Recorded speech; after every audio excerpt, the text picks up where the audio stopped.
Hey, shalom, shalom, shalom, everyone. My name is YAHAWAH, and I'm coming back with another lesson, prophesying the downfall of Babylon, aka America, home where all the gross abomination occur.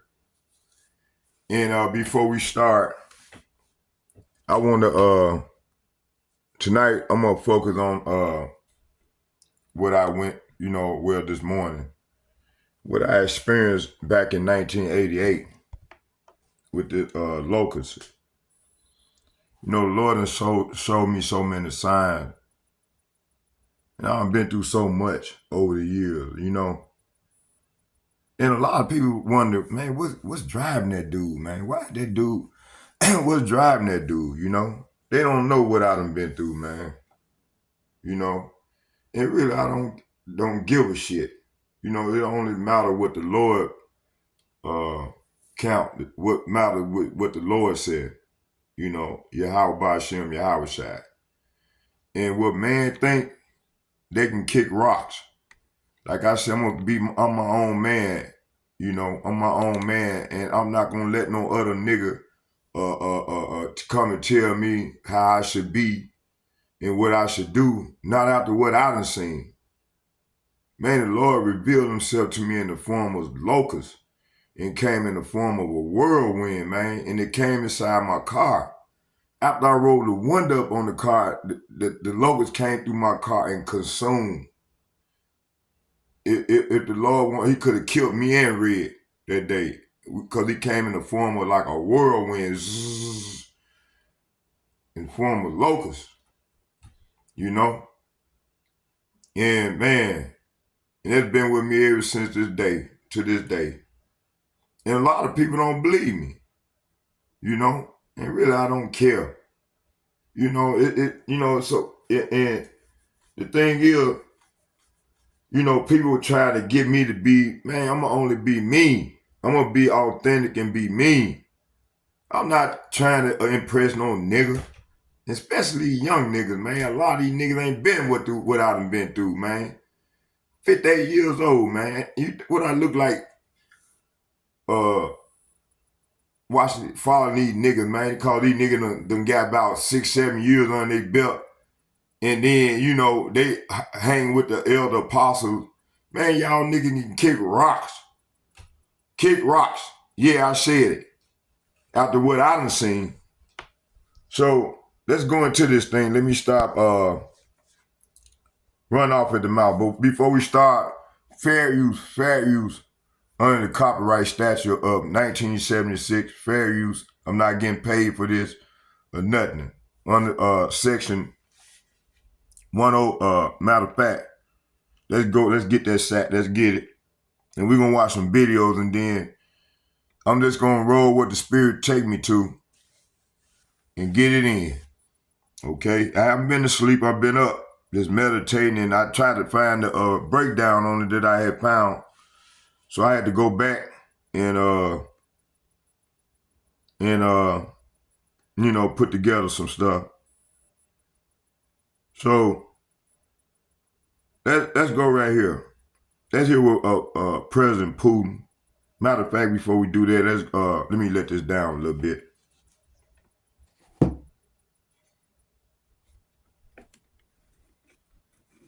Let it down a little bit. We finna watch some video, and then we're gonna just go into it. So let me do this here real quick. Let me see here. And the $5 bill, I ain't said nothing about that yet. Man, that $5 bill was glued to the ground when the wind was blowing. I said, Lord, I'm hungry. Me and Ben was together. Me and my partner Ben, we was down there in Memphis. We were going out to do wrong. Going out in the white folks' neighborhood in Whitehaven. Back then it was called Whitehaven. We were going out there to steal some mags. Hungry, I done walked all the way from South Memphis to Clementine. And then I hook up with him and we going out to do wrong. We were poor. Back in 1980, when Ronald Reagan was in office then. Man, I was so hungry that day. And I said, Lord, Lord, I'm hungry. The Lord said, son, just look down. Look down. I looked down. Man, it was a $5 bill glued to the ground. And the wind was kind of like blowing a little bit. It was kind of hot out, but it was kind of like a breeze where that $5 bill supposed to blew. But that $5 bill stayed glued to the ground till I went and picked it up. I said, look, Ben. He said, man, you had that money out. I said, man, you just seen me pick this up. So I was able to buy me and him something to eat, a cheeseburger and some fries, and a Coke for me and him. You know. And dude said, man, so maybe the Lord might have blinded his eye from him not seeing it. And then about that thing at the Frito-Lays, where that cop moved that door back. I thought he had me, but the Lord had disappeared me, or made me disappear, where that dude didn't even see me. So, man, I got to be somebody special to the Lord for the Lord to do these things for me, you know? So that's why I'm adamant about doing this work for the Lord. You know, I don't care about what nobody say. And listen, ain't nobody feel my shoes. And I'm not no follower. I ain't gonna follow a lot of niggas, man, to go do wrong. I'm my own man. You know? So let me see here. Let me stop ranting and get some let's get this copyright thing first.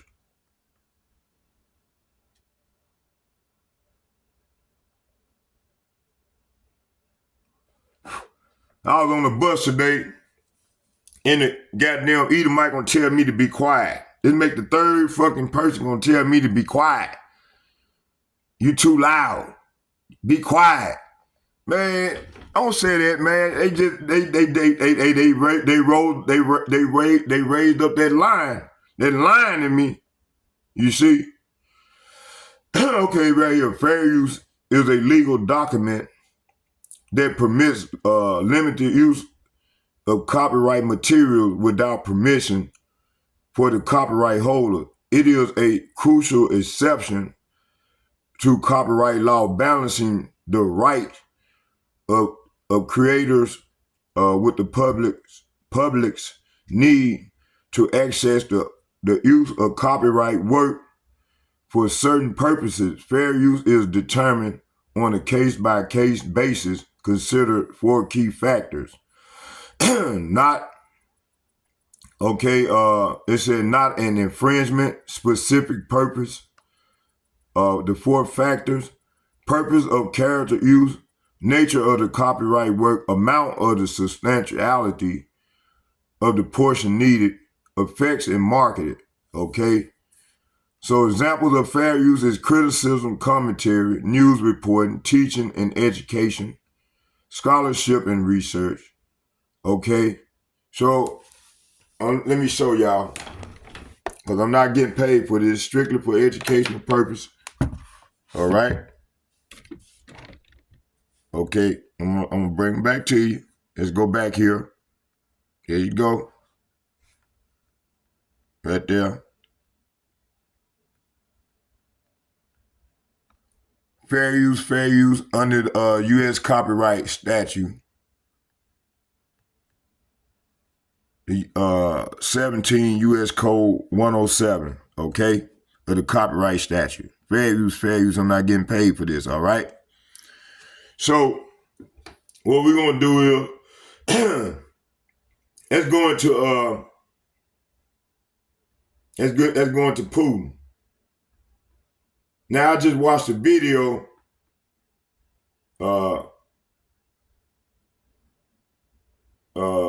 right here. Let me find it. Where this dude killed his grandmother, 93-year-old dude killed his grandmama, man. Okay? Let me find it.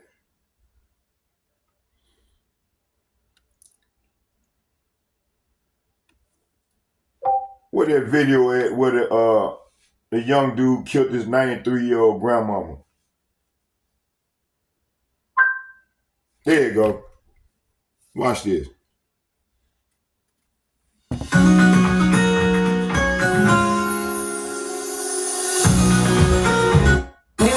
Tonight at 10, one family says they won't have peace until the teen arrested in the death of a 93-year-old grandmother gets convicted. His arrest took more than a year and a half. Your news leader has been digging deeper into his past tonight. Police will say he's been busy, and we found out he's been accused of even more crimes since the death of that grandmother. WRG's Brian Didlake has been following this story and has the very latest. And Brian, what else have you learned? Well, Greg and Stephanie, the suspect, Darian Taylor, was brought in by U.S. Marshals, but when we looked into Taylor's past, we learned that he had charges from not one state, but two. I was relieved for my family because there's always the threat with him on the street that there might be some violence against a family member. For more than a year and a half, Ronald Harris says fear of retaliation was a constant for his family.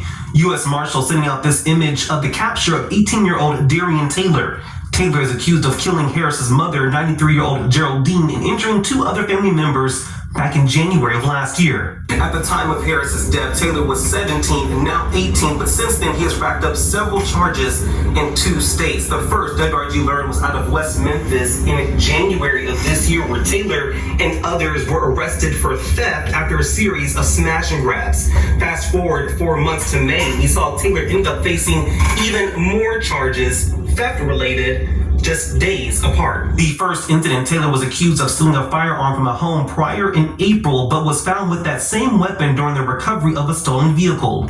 He posted bond, but less than 5 days later ended up back in trouble after being accused of stealing Mercedes-Benz vehicle parts in a separate stolen vehicle, which had not yet been reported. But Harris says outside of Taylor's troubled past, a more serious concern with the court process. The police knew, but they couldn't bring the case because the court said, nope, you gotta have more evidence. You gotta have more evidence. And that took a year and a half. The family says that's the amount of time it took to get back key DNA and ballistics evidence. The Shelby County District Attorney's Office has been championing faster processing times. Last month, the Shelby County Commission approved $1.5 million that will get the ball rolling on a local crime lab. The commission also okayed 4 additional scientists to work at the state crime lab in Jackson, solely working to help solve Memphis crimes. Right now, evidence is sent to the TBI crime lab in Jackson, which takes more time. We have to move forward and stay on top of the court system to make sure this case moves forward. And now WRG has reached out to both the Shelby County District Attorney's Office as well as Memphis Police to see if there are any updates about the pending crime lab. We'll let you know when we hear back from them. For now, we are live here in downtown Memphis. Brian Didlake for your news leader, WRAG, Channel 3. All right, a case that's gone on for a while. Thank you, Brian. Hey everyone, welcome back to the channel. In a previous video, we covered the top tips to consider while planning a move, but we understand that moving isn't fun and there are 1,000 little I got one more for you. What about that young dude that killed his mother? He had a hitman to come in and kill his mother. She was a beautician.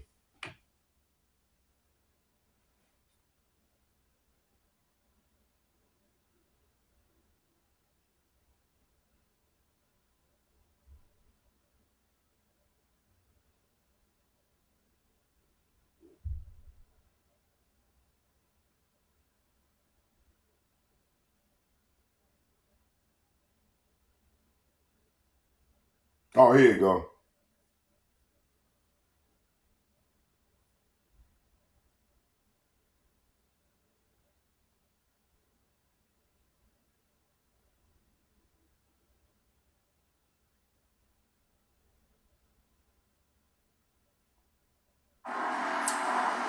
There's a vehicle, but there's no Jolene.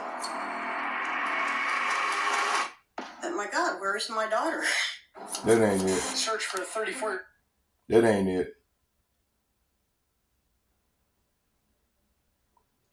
You know, that's good enough, man. It just, you know, you got all these wicked ass niggas out here. Look at this. Look at this demon.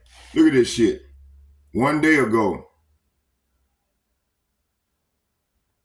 Look at that devil. Look at that.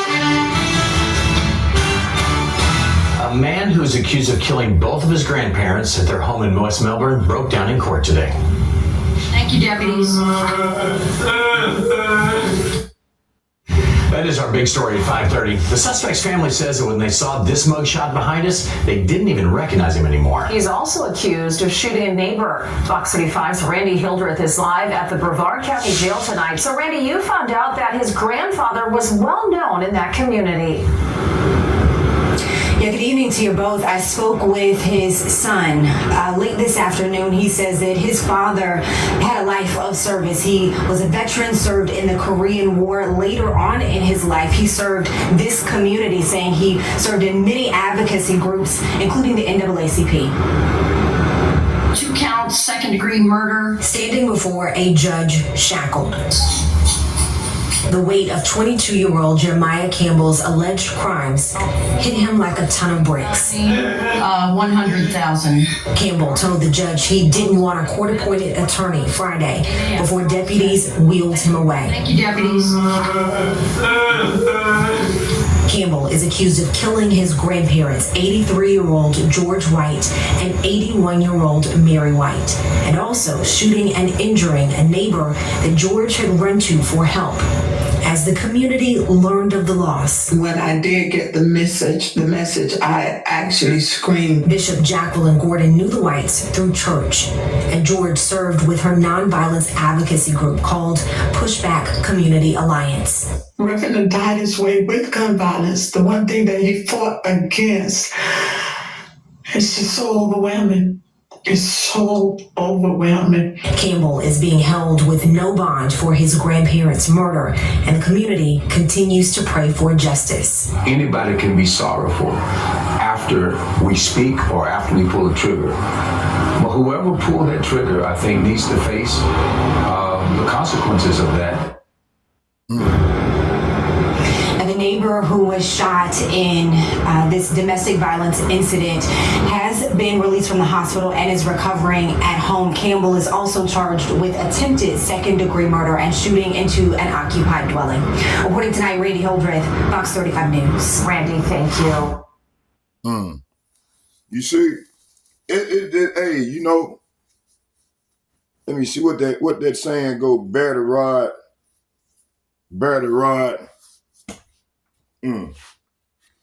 Hold on here.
Okay, let's start right here.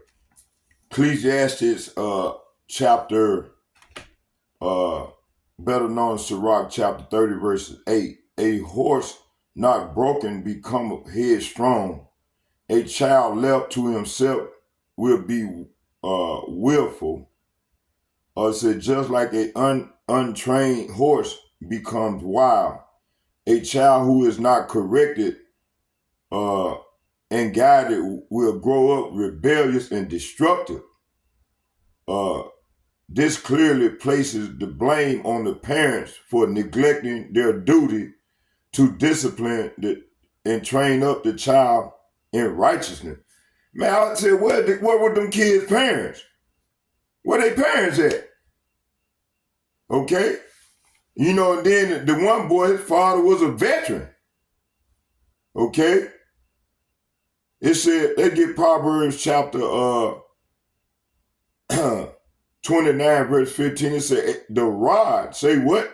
The rod and reproof give wisdom, but a child left to himself bringeth his mother to shame. Okay? Correction, discipline, and instruction produce wisdom. If a parent fails to correct a child when they a kid, or I'm just saying a kid, that child becomes a shame and a burden, not just to society, but especially to the one who raised them. See? It said, here's one of the, that touches both the child's rebellion and parents' neglect. Proverbs chapter 22, verses 6. Train up a child in the way he should go, and when he is old, he will not depart from it. See? Man, I remember when I was coming up, man, I got ass whooping. You know, and back in the 80s and the 90s, all the way up to now, you know, these wicked ass people were telling the kids, hey, if your parents spank you, you let us know. And then here it is, these goddamn people raising your kid. Okay? Man, wicked ass people. Okay? It says here, if the child turns into a monster, you have to ask, was he trained up properly at all?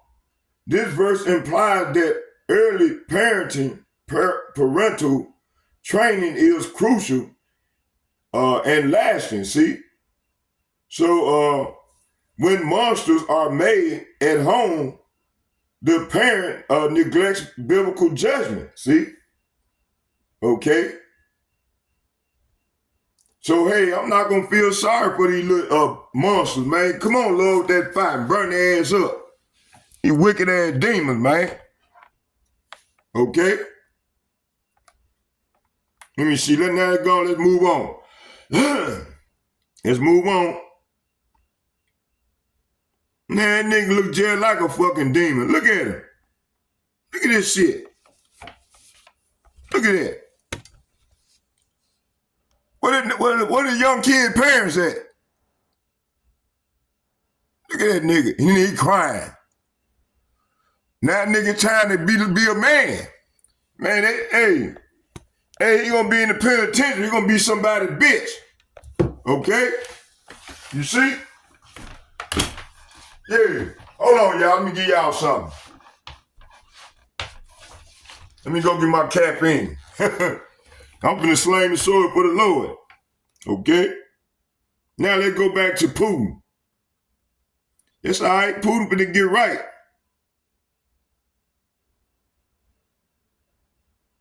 This one day ago. Look at this shit.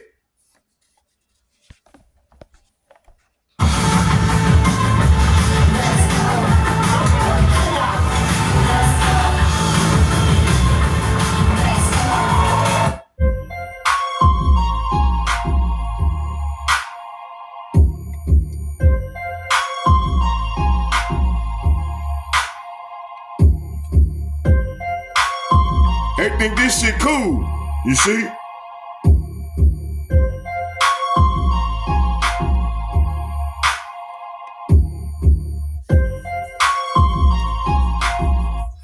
If you hood educated, I'm glad you made it. Allow me to unfold my knowledge, wisdom, and understanding from a hood brother's point of view to all of you. Here, there, and everywhere. Now check me out. I want to get right to that fatal shooting. It happened at the Foot Locker on 8 Mile. 7 News Detroit reporter Tia Braddock joins us from the scene with the very latest. A very sad situation out here at the Foot Locker on 8 Mile in Kelly in East Point. 4 people shot, 2 people are dead, and 2 others are in the hospital, and police are still piecing together exactly what happened. Police tell me the shooting stemmed from a fight that happened in the parking lot between 2 groups. The shooting happened at around 3 this afternoon. I spoke to a lieutenant from the police department. Hear more of what he had to say. We are lucky that no innocent bystanders got hit by a stray bullet.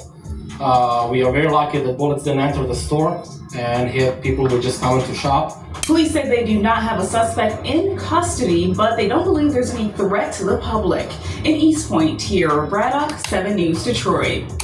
Somebody finna have to bury their kids, and it don't make no sense. That's just wrong. Community members try to understand what led to a deadly shooting outside of a store in East Point. 2 men are dead and others were injured. Good evening. Thanks for joining us today. My name is Terrell Bailey. Well, East Point police say it stemmed from an argument between 2 groups of people, and now they're still looking for the suspect. Our Heath Cow has more from that scene. Well, it was just before 3 p.m. this afternoon when that shooting took place in this Foot Locker parking lot in East Point this afternoon, and now police say they're looking for the suspect. Right now, we're still looking for a suspect. Suspect has not been identified this time. Investigators say a fight between 2 groups of people who knew each other led to a shooting in this Foot Locker parking lot around 2:45 p.m. Saturday. There were 2 groups of people that got into an argument, which turned into physical. And during a fight, a suspect discharged a weapon. 4 men were shot in the altercation, and when police arrived at the scene, they located 1 victim who was deceased. 2 more victims were taken to the area hospital, where 1 of them passed away. The suspect fled the scene in a black 4-door sedan, but East Point police say the shoe store and its customers are fortunate that no one else was hurt. We are lucky that no innocent bystanders got hit by a stray bullet. We are very lucky that bullets didn't enter the store. I spoke with a man in the area who told me his wife was in a nearby nail salon when she heard what happened. But I got 2 young men myself, so I'm concerned about what's going on in the community when I come out. To see this keep happening in the community, it's a shame, man. We gotta stop doing this to No, it ain't gonna stop, man. This is the Lord's judgment, man. It's the Lord's judgment. These niggas don't know the Bible, man. Let's get out of there, man. This is madness. This shit gonna pick up. Hey, let's go to Ciroc.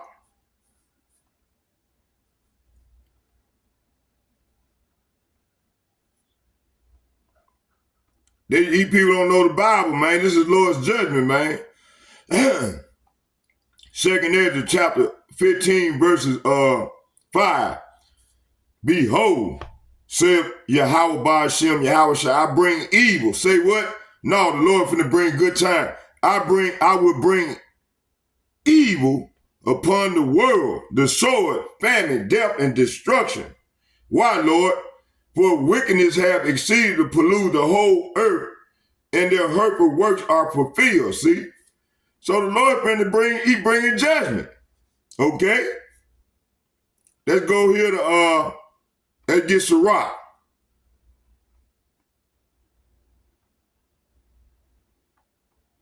These people don't believe fat meat greasy. Okay? Let's go right here. Ciroc chapter 39, verses 28.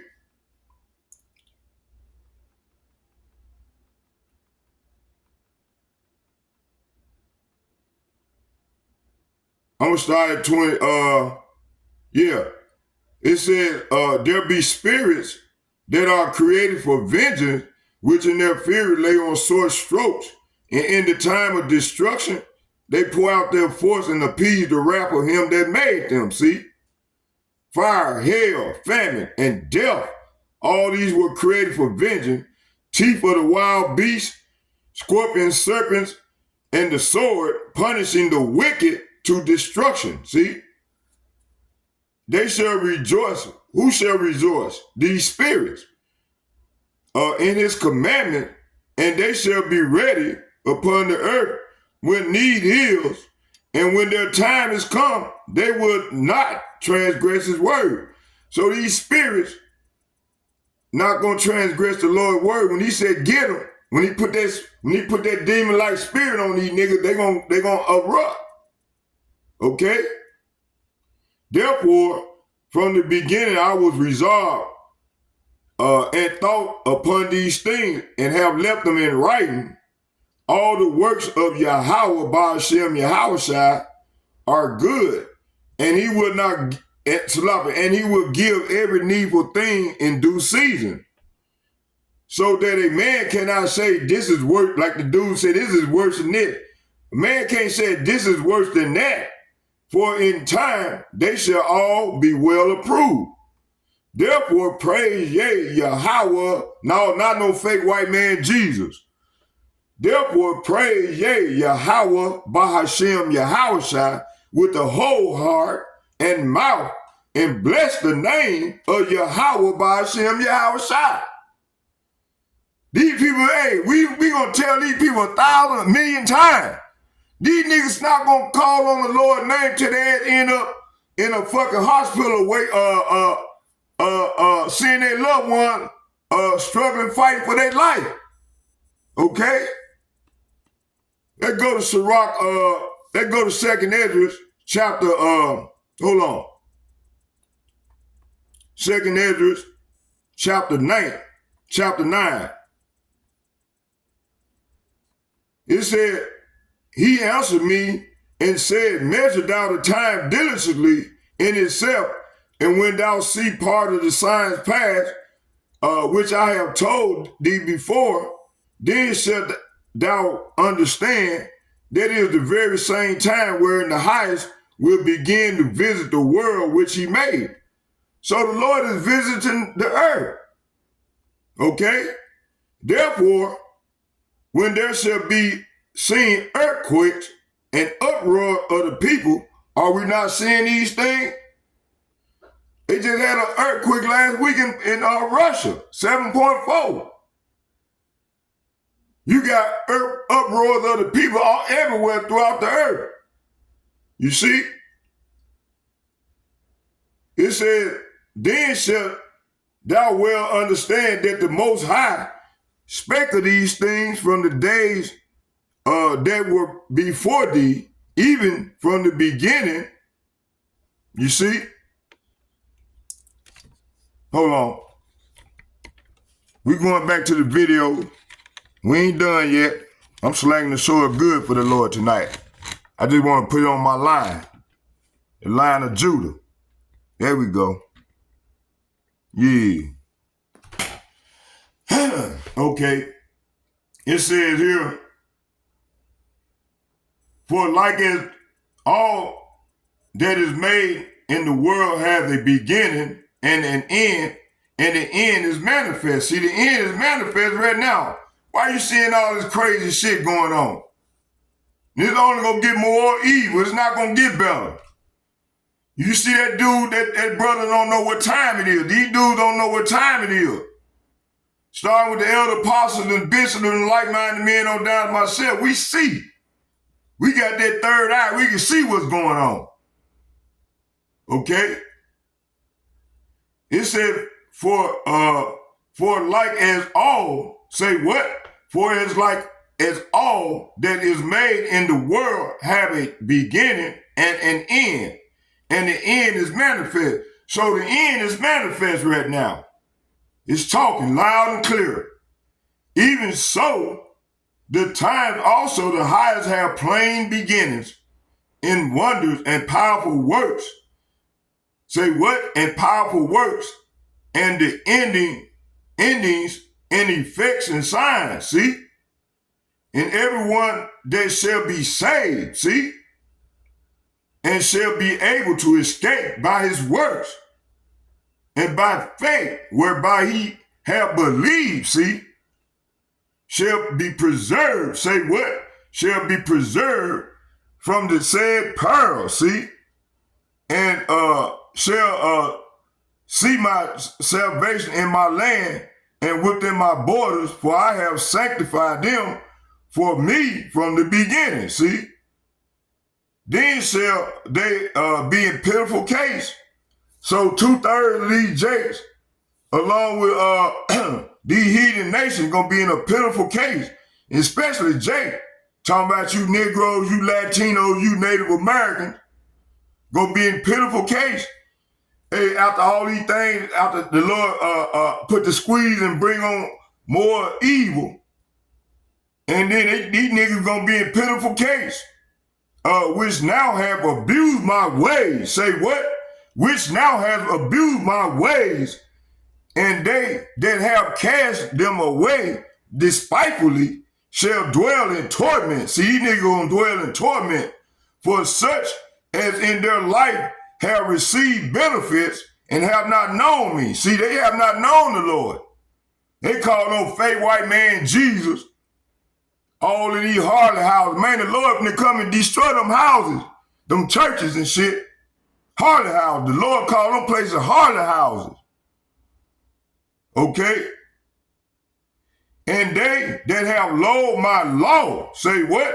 And they that have loathed my law while they had yet liberty, and when as yet place of repentance was open unto them, understood not, but despised it. Therefore, it said, Salafi, the same must know it after death by pain, see? So this is what's going to go down, man. Death by pain. All right? Now, let's go back there and I go and watch some more videos. I got some other stuff. Matter of fact, I just seen my man, because I was thinking about him today. Danny Halfon. Let's go to Danny. Brother Danny. Okay? Oh, damn, I just passed him. Let's go back.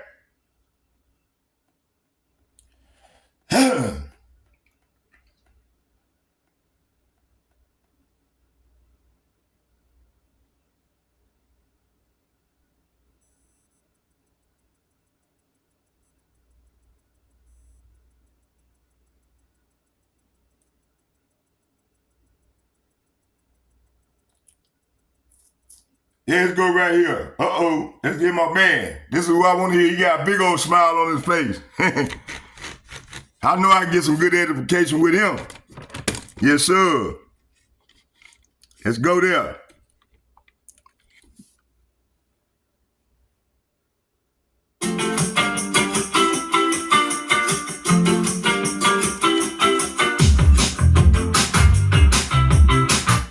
Well, absolutely. You know, Georgia, together with its two other neighbors, Armenia and Azerbaijan, are part of this great game that has been going on for centuries, actually, between Britain and Russia, and between the United States and Russia in the last 30 years. This is contested territory. These are borderlands. These are places where the United States has actively tried to intervene, this specifically in Georgia, to expand NATO. So this is part of the plan that includes Ukraine to surround Russia in the Black Sea region with NATO. This is Brzezinski's plan from the 1990s, riffing off of Lord Palmerston's plan in the 1850s. And Georgia became part of that game. And it has been a deadly game because it involved one hot war between Russia and Georgia in 2008 and a continuing very tense situation in recent years. So you have this region, the South Caucasus. These are the small countries, very historic. Each, if you look at Georgia, Armenia, Azerbaijan, with civilizations that go back thousands of years. Georgia arguably 10,000 years of recognizable civilization that have been contested zones actually between east and west, north and south for thousands of years. They are countries, a region at the crossroads of east and west, at the crossroads of Christianity and Islam. Within the region itself, contested territory between three great imperial powers of the last 600 years of history, the Ottoman Turks, the Iranians, and the Russians. And so those three empires, even without the United States and Britain, have been fighting among themselves and contesting this territory. But after 1991, and even during the Cold War, I would say it was viewed as the soft underbelly of the Soviet Union or the soft underbelly of Russia, and therefore a place where the CIA could meddle, a place where the American deep state could meddle, a place where American so-called non-governmental organizations, which are very much governmental organizations, part of the U.S. deep state, could try to intervene and swing politics.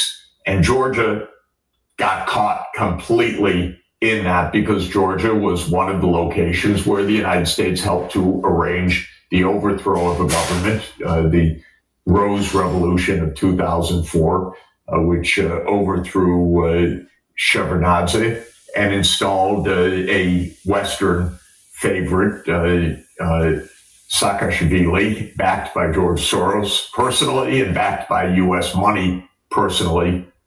And he was the stooge, I would say, to promote the entry of NATO and the EU into the region. Now, one thing about the EU being there also, this region, if you ask a geographer, is not in Europe.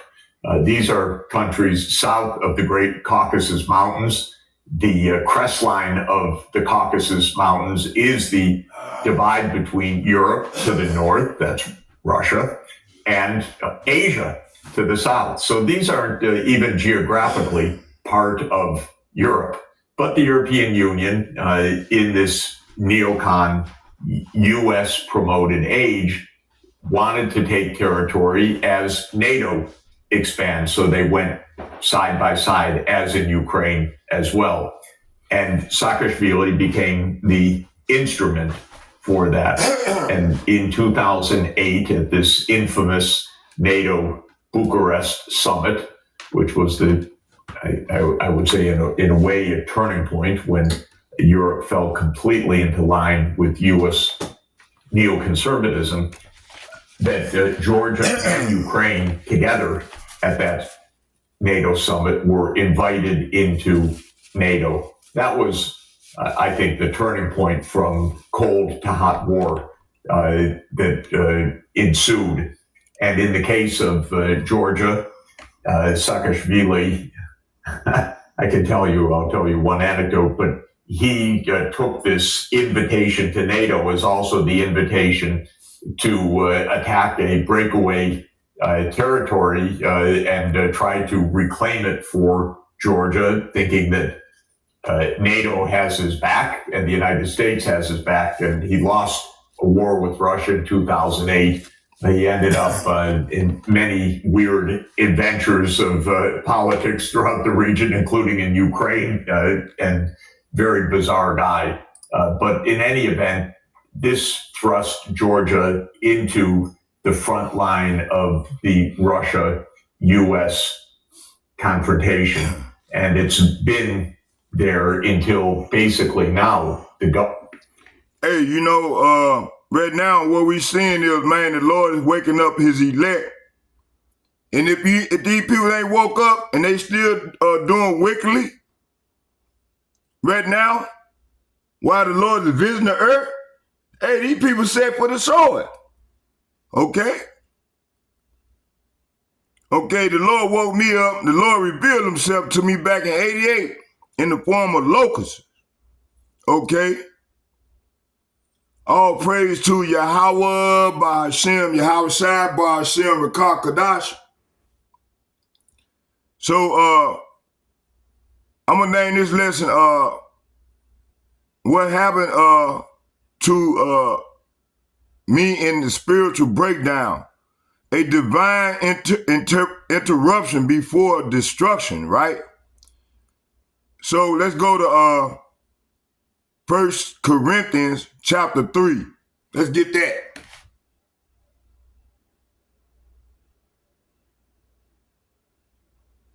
See, the Lord don't do nothing but reveal his secret to the prophet, his servants, the prophets.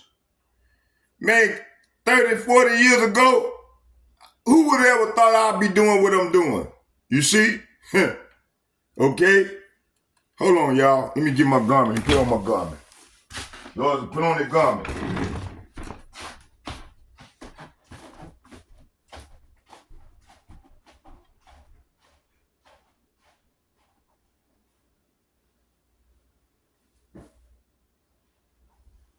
First Corinthians chapter 3. Let's get it.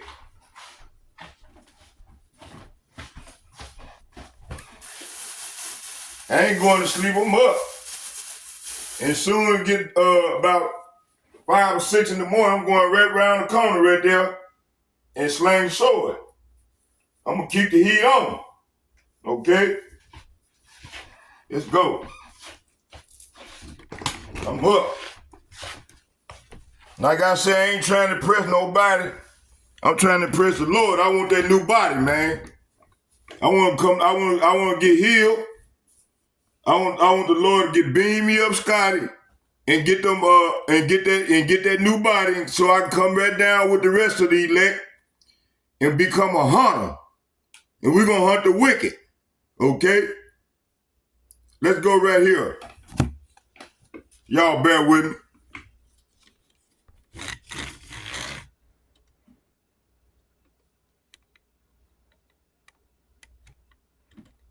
I got to put on my line. Hold on, y'all. Bear with me. There we go. Put my line up there. Right there.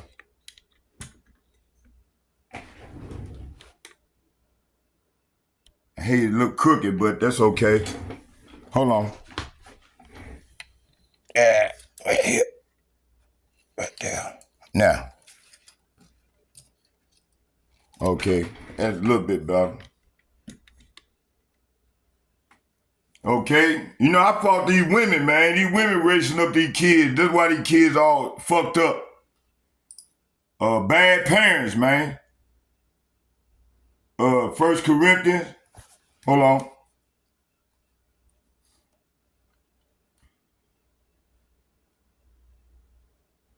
I know what I seen.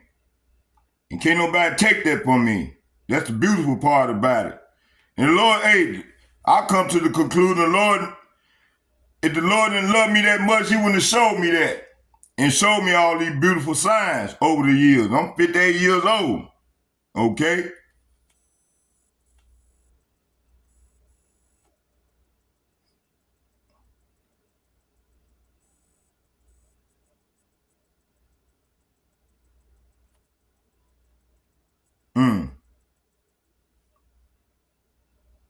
See, people think I'm crazy. They mock me, say that nigga crazy. It's all right. We gonna see. We gonna see when that day come when we get beamed me up and y'all niggas gonna be down here torment, living in torment. Okay? Let me see. 1 Corinthians chapter 3.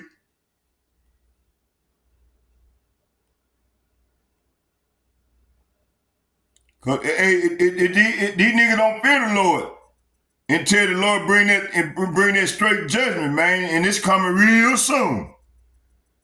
All right?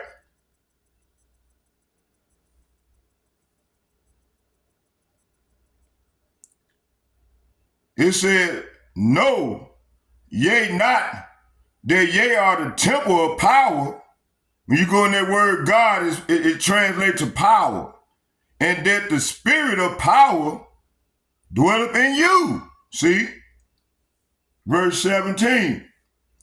If any man defile the temple of power, him shall Yahawah BAHASHAM YAHAWASHI destroy, for the temple of power is holy, which temple ye are. See? They go here. It said, but the Most High interrupt that destruction and sent a messenger, even if he was a so-called white man, Esau. The event itself was orchestrated by Yahawah. Let's go to Job.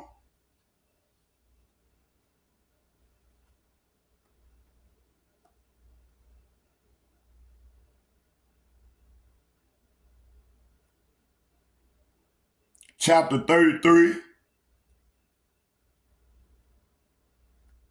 verse 14.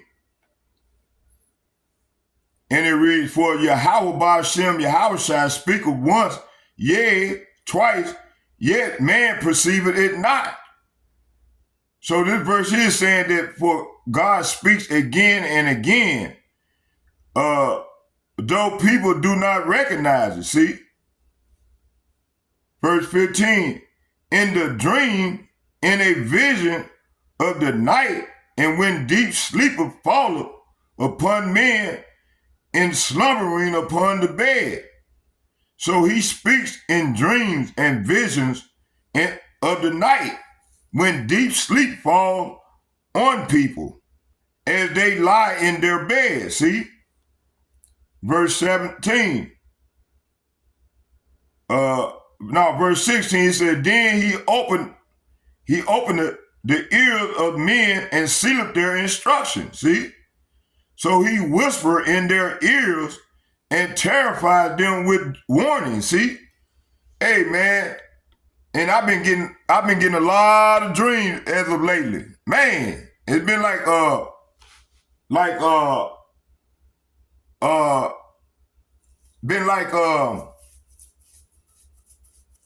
fucking dream that you struggling in Jacob trouble dreams. That's what I've been getting. I had a dream where my mama kicked my daddy out and got with another nigga.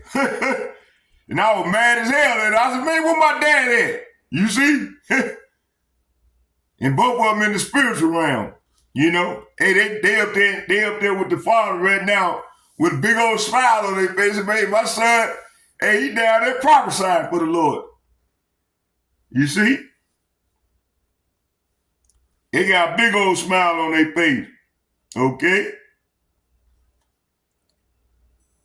Verse 17, that he may withdraw man from his purpose and hide pride from man. See?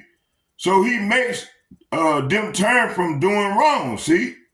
He keeps them from pride. See? Let's go to Isaiah chapter 50. Isaiah chapter 55.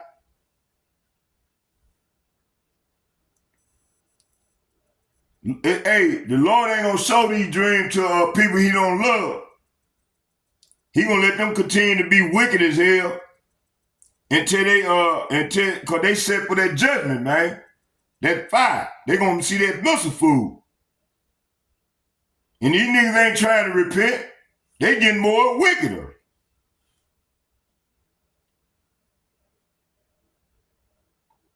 Let's start right here.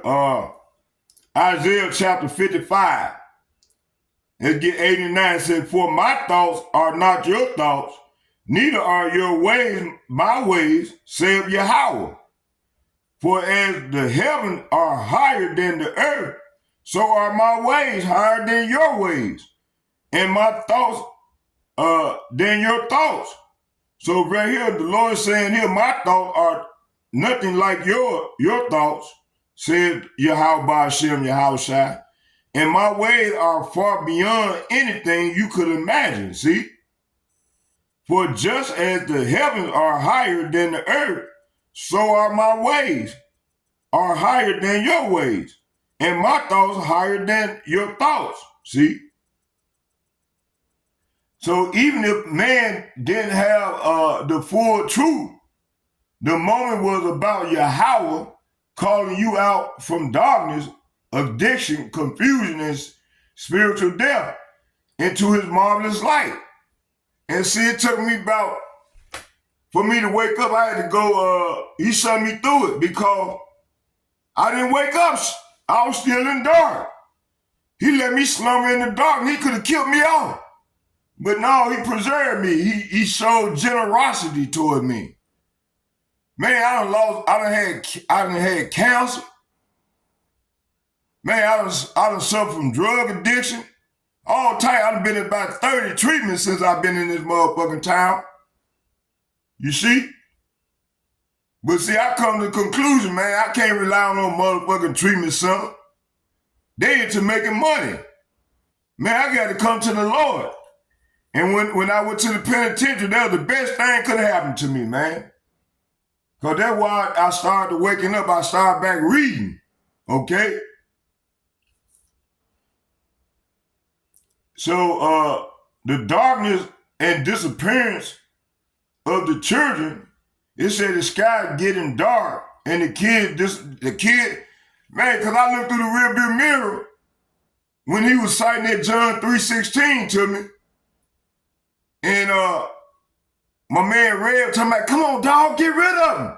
I said, man, shut the fuck up. Because I want to hear, I'm not going to disrespect the Lord like that when somebody approaching the good news with me, because I did at the time believe. And I thought the Lord would name Jesus. Okay, I was brainwashed too. You know, thing come to my man, we said Jesus was a white man. Okay? With that long Caesar Bourgeois. Okay? And I thought that was the truth. Man, listen. When that dude got done citing John 3:16 and we got halfway into the Lord's Prayer, man, it got dark all of a sudden. And I looked through the rearview mirror, them kids had disappeared. They wasn't back there swinging no more.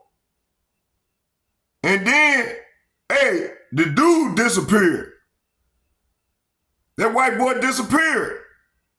And then next thing I know, the whirlwind came in my car in the form of locusts. Man, I rolled up the window, scared the hell out of me. And the Lord let it appear for about another 3, 4 seconds, 5 seconds. And then it disappeared.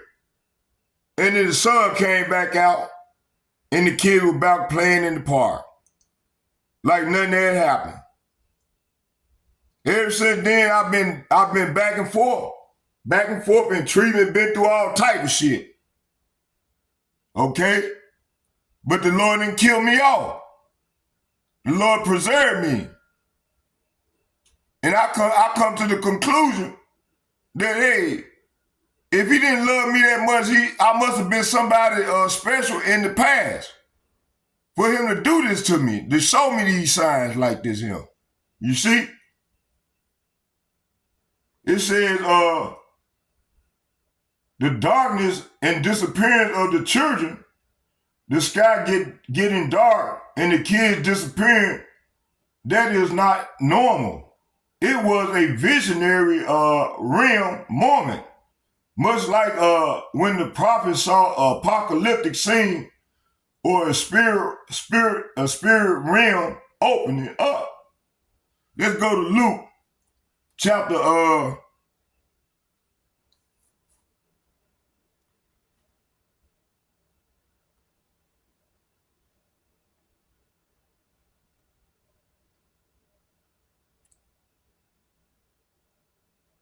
23.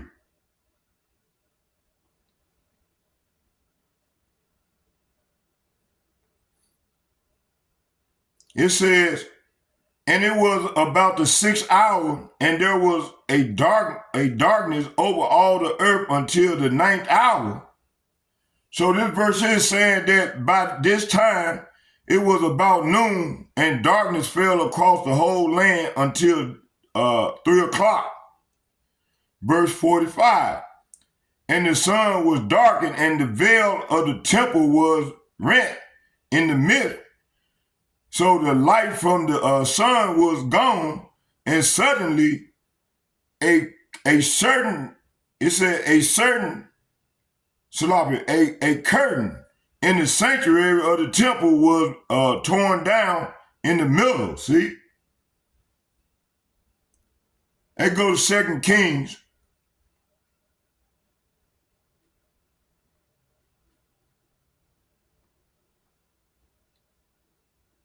Chapter 6.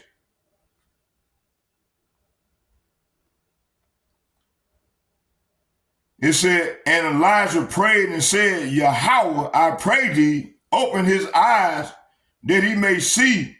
And Yahawah opened the eyes of the young man, and he saw, and behold, a mountain was full of horses and chariots of fire round about Elijah. See? That's why I don't worry about when I'm out there prophesying about myself, man. I know it's angels watching over me. The Lord showing me too many signs. He said, son, go on out and sling the sword. Don't worry about nobody else. Just do what I tell you to do, and you'll be all right. You see? So Yahawah opened the eyes of the young man, and he saw, and behold, mountain was full of horses and chariots of fire. See? So the disappearance of the children may symbolize the innocent being removed or calm before the spiritual whirlwind came upon the earth. Okay? But no, this happened right there in the realm of that, in the back of that goddamn Catholic church. Okay?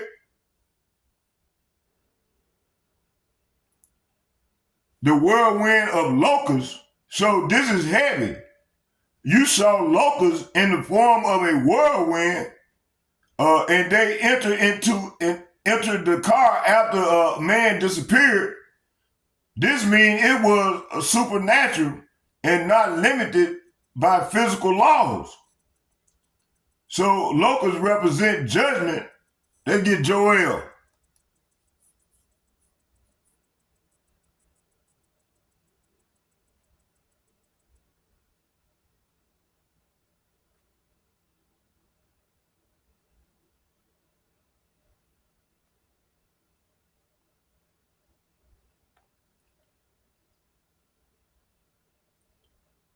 Joel chapter 1 verse 4, it said, that which the palmer worm have left have the locusts eaten, and that which the locusts have left have cankerworm eaten, and that which the cankerworm have left have the caterpillar eaten. So this is saying after the cutting locusts finished eating the crops, the swarming locusts took what was left, and after them came the hopping locusts, and then the stripping locusts too. Okay?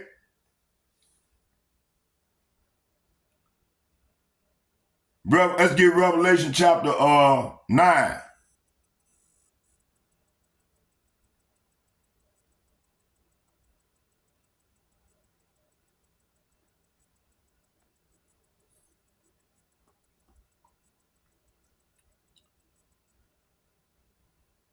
It said, and the fifth angel sounded, and I saw a star fall from heaven unto the earth, and to him that was given the key of the bottomless pit.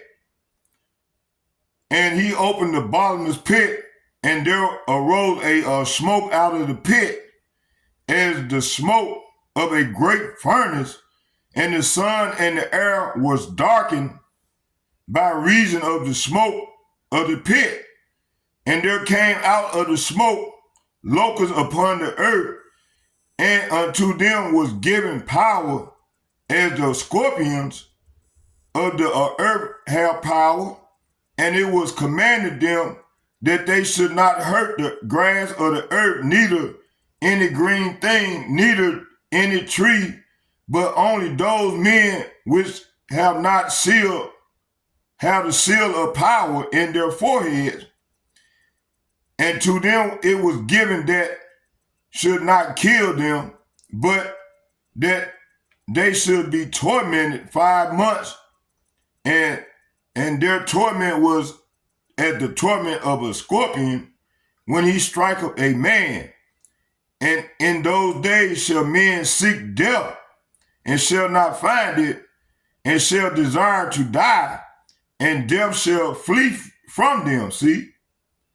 And the shape of the locusts were light unto the horses prepared unto battle, and on their heads were as it were a crowns like gold, and their faces were as the face of men, and they had hair as the hair of a woman, and their teeth were as the teeth of lions, and they had breastplates as were breastplates of iron, and the sound of their wings was as the sound of chariots of many horses running to battle.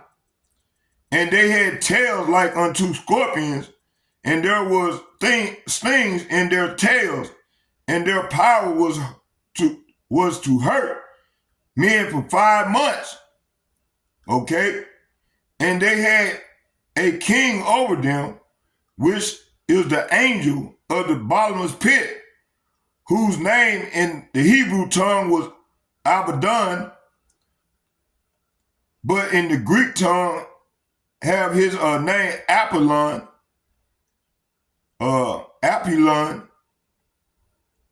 It says, verse 12, one woe is past, behold, there come 2 woes more hereafter. And the sixth trumpet army from the east. And the sixth angel sounded, and I heard a voice from the 4 horns of the golden altar, which is before power. That word power is talking about God, who they even call Jesus Christ, saying to the sixth angel, which had the trumpet, loose the 4 angels which are bound in the great river Euphrates. And the 4 angels were loose, which were prepared for 1 hour, for an hour, and a day, and a month, and a year, for to slay the 3rd part of men. See? That's that 7 billion people gonna die. It said, and the number of the army of the horsemen were 200,000. That's them ICBM missiles. This is talking about them missiles, man, them ICBM missiles. And I heard the number of them, and thus I saw the horses, the vision, and them that sat on them, having breastplates of fire. Say what? Having breastplates of fire, and jacinth, and brimstone, and the head of them, and the head of the horses were the head of the lions, and out of their mouth issue fire. Say what? Issue fire and smoke and brimstone. By these 3 was the 3rd part of men killed, see? By the fire and by the smoke and by the brimstone which issue out of their mouths. For their power is in their mouth. Say what? For their power is in their mouth, and in their tails, for their tails were like unto serpents, and had head with them they do hurt. Verse 20, the rest of the men which were not killed by these plagues, yet repented not. Are we seeing it now? These niggas wicked as hell. The Lord is visiting the earth, and these niggas, all they can do is be wicked and do wickedly. It said the rest of the men which were not killed by those plagues, yet repented not of the works of their hands, that they should not worship devils and idols of gold and silver and brass and stone and of wood, which neither can see nor hear nor walk. Neither repented they of their murders, nor of their sorcery, nor of their fornication, nor of their theft. See? Okay, let's go. So this devouring spirits or spiritual warfare, see? That's what the locusts represent. Okay, and the 200 million, the 200,000, they're talking about them ICBM missiles. Okay? And the angels gonna be guiding the missiles. Okay?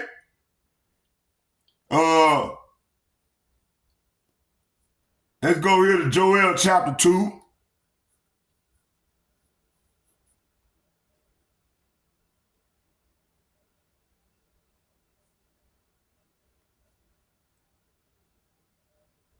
That's why I'm doing the work, man. I don't give a shit right at what these niggas think, cause the Lord got my back.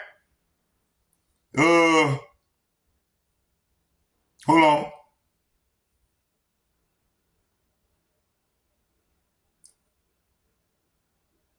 It said the terrible vision, blow the trumpet in Zion. Say what? Blow the trumpet in Zion, talking about blow the trumpet. Sound your voice. Lift up your voice like a matter of fact. Let's go right here to Isaiah. And this is what we doing. Starting with the other apostles and bishops and the like-minded men on down to myself. We doing this right here. Isaiah chapter 58 verses 1. It says, hold on. It said, cry out loud. Say what? Cry out loud. Say what? Cry out loud. Spare not. Lift up thy voice like a trumpet and show my people their transgression. In the house of Jacob, talking about you Negroes, you Latinos, you Native Americans, their sins. Verse 2, it said, yet they seek me daily and delight to know my ways as a nation that did righteousness and forsook not the ordinance of their power. They ask of me the ordinance of justice. They take delight in approaching power.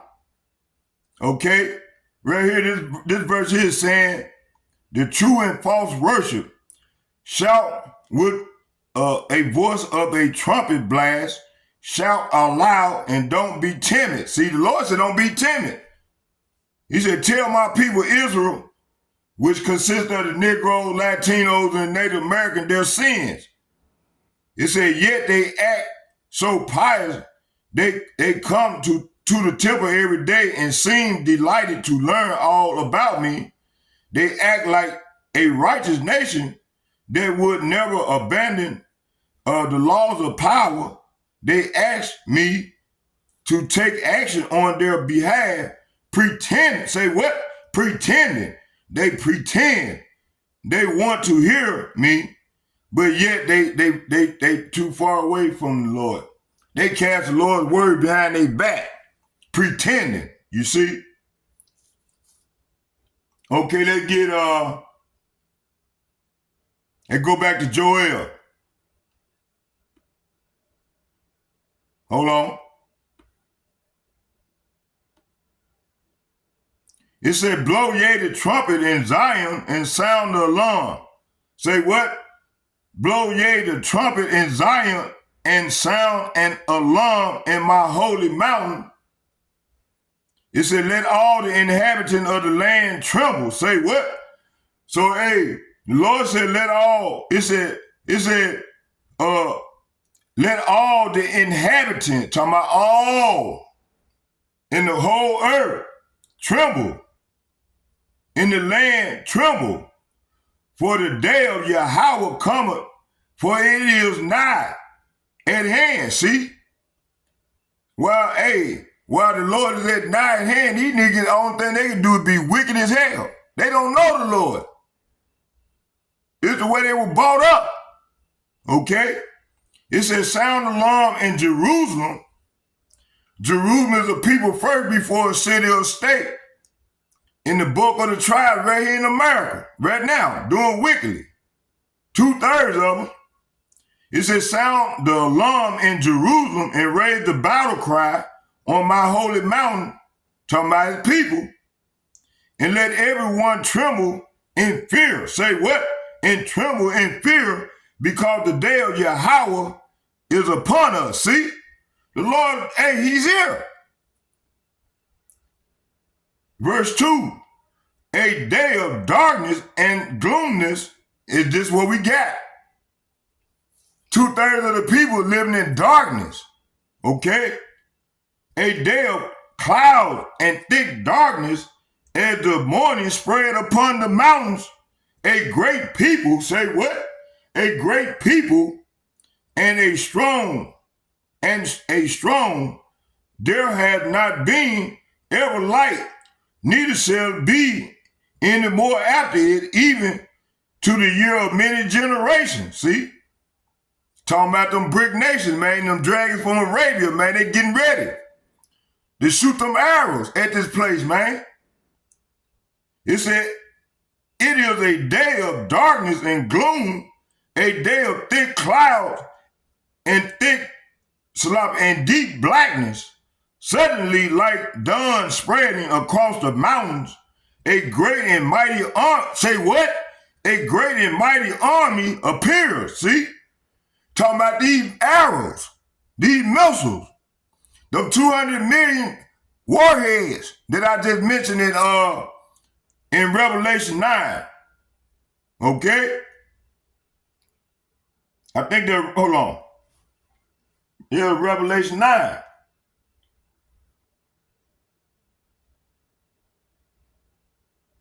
Revelation 9.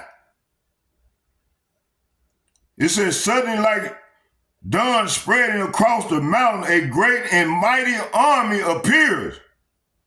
Talking about them brick nations. Nothing like as it has been before. And it will be seen, and it will be seen again, see? Verse 3, a fire devoured before them, and behind them a flame burner. Say what? A flame burner.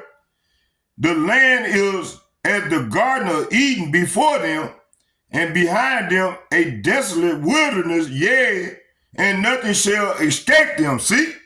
Ain't nothing gonna escape these arrows, these ICBM missiles. Okay? The fire burns in the front of them, and the flames follow after them, ahead of them. The land lies as beautiful as the Garden of Eden. Behind them is nothing but desolation. Talking about America. Not one thing escaped. See? Hey, let's go back and watch this video. Let's go back to Putin. I just want to establish. Let's go back to Putin. Let's go back to Putin. Beautiful. Okay, hold on. See, these people out here acting wicked and shit, ain't trying to get right. We showing these people, man, the Lord is coming, man. He's in the earth visiting. And these people don't believe fat meat greasy. Okay.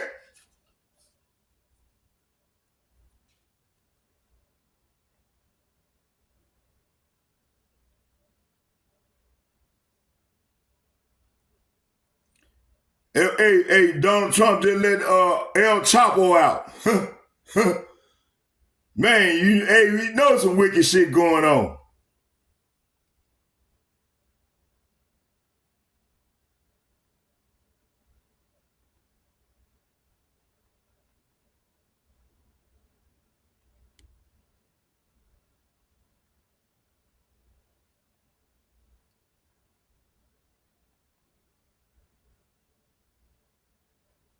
Hold on.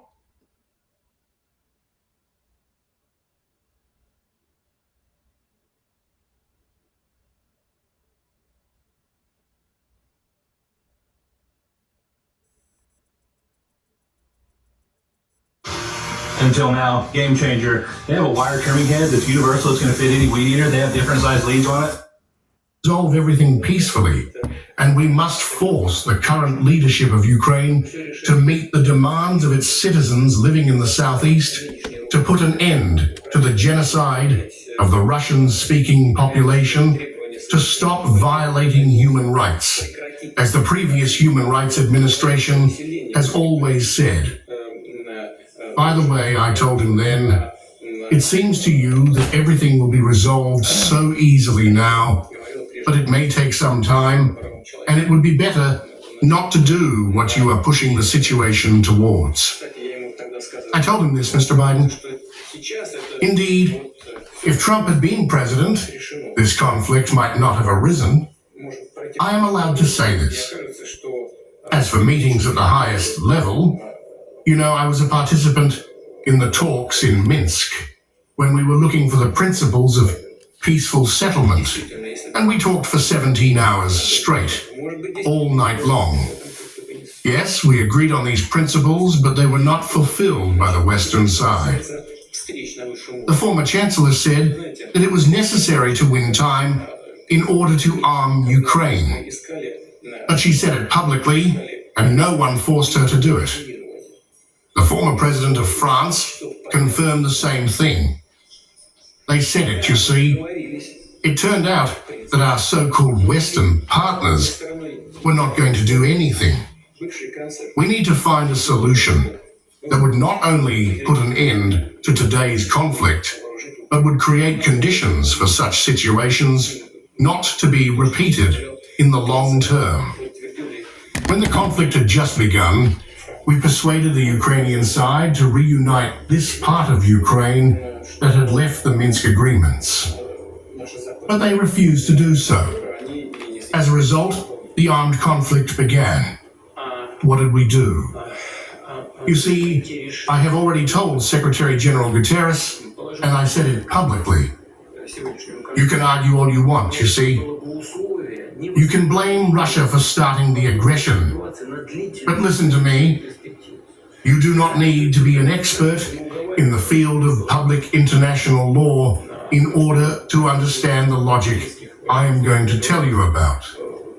A part of the territory of one country has decided to separate itself from the rest of Ukraine. Y'all hold on for a minute.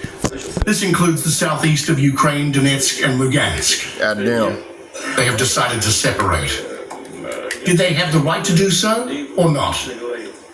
Strictly speaking, within the framework of international law and the UN Charter, did they have the right to do so? The relevant article talks about the right of the nation to self-determination. I think this is the first one. You see, this is the right of the people to self-determination. This is the first one. No, they did not. There is a resolution of the UN International Court, according to which this was a precedent created by Kosovo. The UN International Court directly stated that if a part of the country has decided to separate, it does not have to turn to the central government on this issue. That is it. Donbass is separated. Next. Did we have the right to recognize their independence? We have not recognized them for 8 years, you see. We have put up with them for 8 years and tried to reach an agreement. In the end, they declared their independence. Did we have the right to recognize them? Why not? We recognized them. Having recognized them, we signed an agreement for mutual assistance. Could we have done this? Of course, we could. We did. Within the framework of this agreement, which we ratified by the Parliament, we had to provide assistance, including military assistance. They turned to us with this assistance, officially, and we provided this assistance.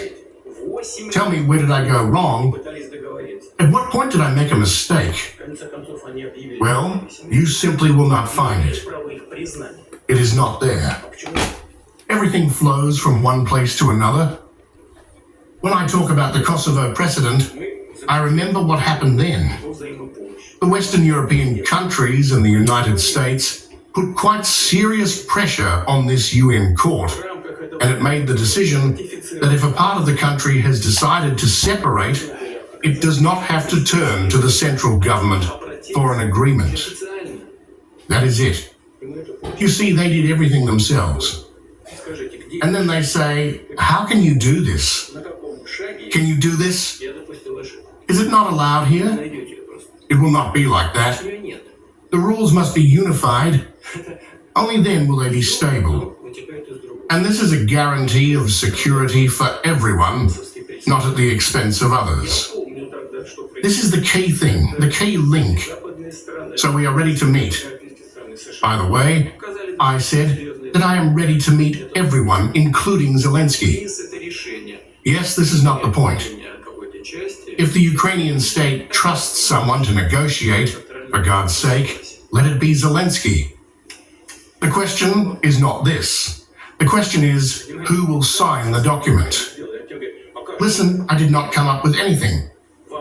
In the propaganda sense, you can... There's already plenty of sunshine and waves around Grand Casino Mille Lacs. But on August 8th, Shaggy is making the summertime vibes official.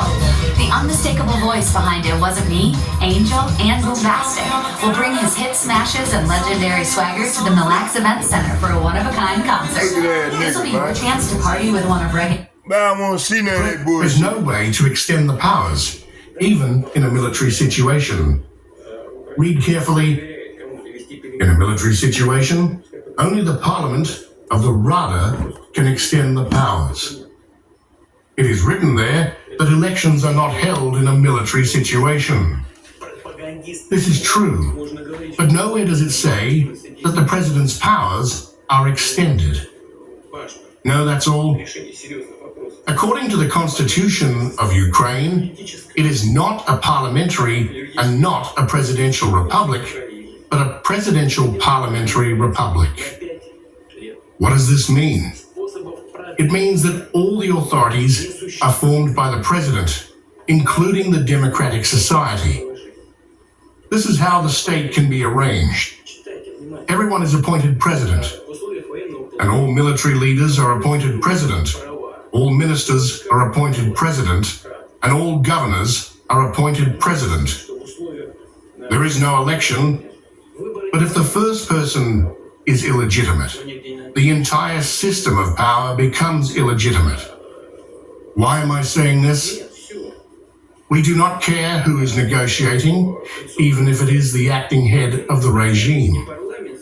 I am even ready to meet, but if it is some kind of final stage, so as not to sit there and divide something endlessly, but to put an end to it. But the signature of legitimate authorities should be there. Otherwise, the next one will come and say, throw it all away. But this is not possible because we are solving serious issues. Therefore, I do not refuse this, but a lot of work must be done. And finally, the most important thing. Well, maybe not the most important thing, but it is important. Before the conflict began, we asked the Ukrainian authorities to implement all the Minsk agreements. They refused. Then a special military operation began. As soon as it began, we told them, listen, let's withdraw our troops from Donetsk and Lugansk republics, which we recognized as independent states. And that's it. It will end tomorrow. No, we will fight. Then some time passed. I have already said this publicly. One of my Western colleagues asked me, could you imagine that this is the Kherson region, this is Zaporizhia, you fought for Donetsk and Lugansk, this has nothing to do with you. I said, well, such was the logic of the hostilities. And could you imagine that you would leave there? I said, well, we could think about some sovereignty of Ukraine, but with the obligation of servitude, that is, the right of passage on land to Crimea. Why? Because they are constantly threatening to destroy the Crimean Bridge. This is a simple thing. He said, all right, let me see what we at. Let's get some scriptures. So So what they trying to do, they trying to destabilize Russia. Putin ain't going. Okay? So let's get Revelation 9 and verses 3 and Revelation chapter 9 verses 3 and 4. This is what it's gonna all boil down to. Hold on.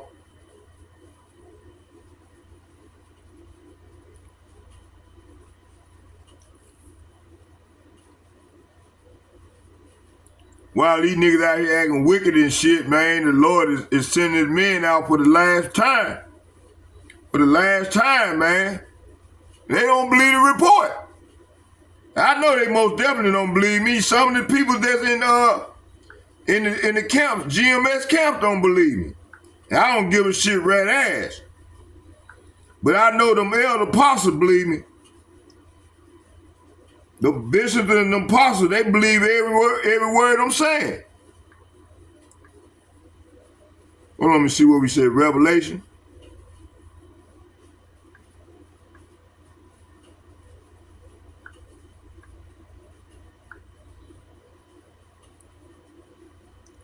Revelation chapter 3 verses, Revelation chapter 9 verses 3.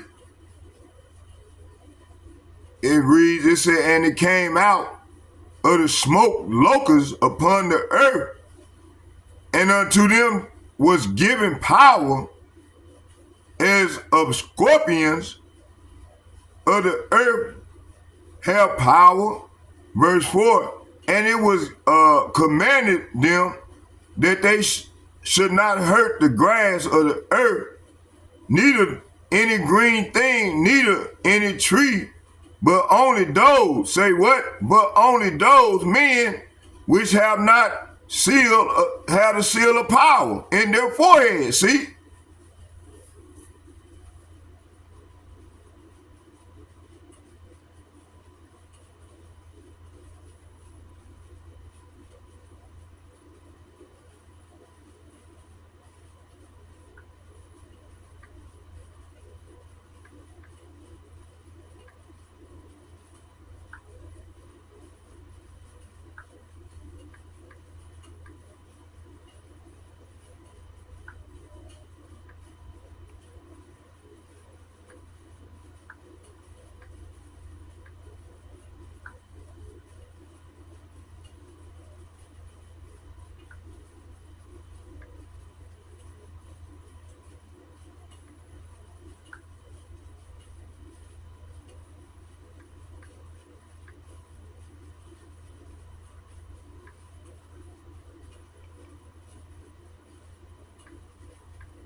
So, and it came out the smoke locusts upon the earth, and unto them was given power as the scorpions of the earth have power. So there came out the smoke locusts. This smoke comes from the bottomless pit, verses 2. It said, matter of fact, let's get that. It said, and he opened the bottomless pit, and there arose a smoke out of the pit as the smoke of a great furnace. And the sun and the air was darkened by reason of the smoke of the pit.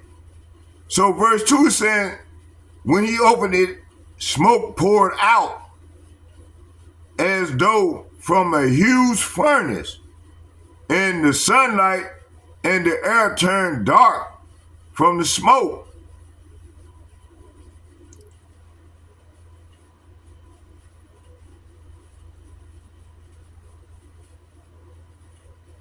So there came out of the smoke locusts, smoke came from the bottomless pit. Verses 2 represent deception, chaos, war, and spiritual confusion. Are we not seeing this right now? Okay? The locusts are not literally bugs, but symbolic of demonic forces, militarized powers, or destructive agents. Let's get Joel chapter 2.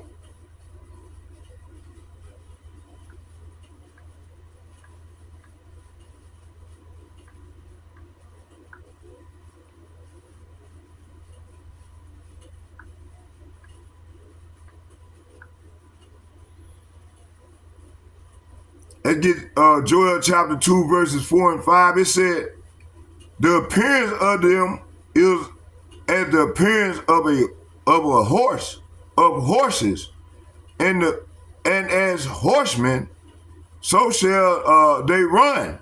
See? So they look like horses. They charge forward like war horses. They represent power. Horses represent power. Okay, it said like the noise of chariots on tops of mountains shall they leap, like noise of flame of fire that devour stubble as a strong people set in battle array. So it's describing them ICBM missiles that them BRIC nations along with Putin finna shoot real soon. Okay? You gotta keep in mind, Donald Trump already signed off on that executive order for that Revelation 13:16. Oh, let's do this real quick. Hold on for a second.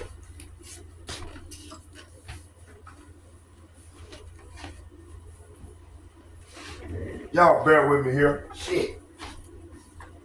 That is, I should put some lotion on it. Dang.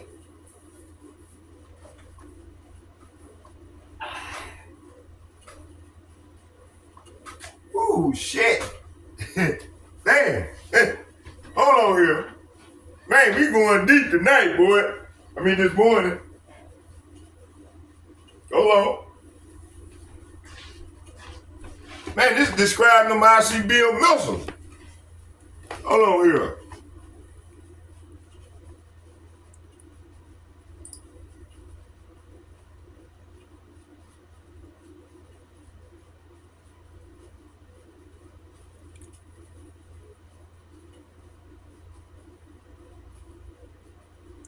Joel chapter 2 verses 4 and 5 is talking about them ICBM missiles.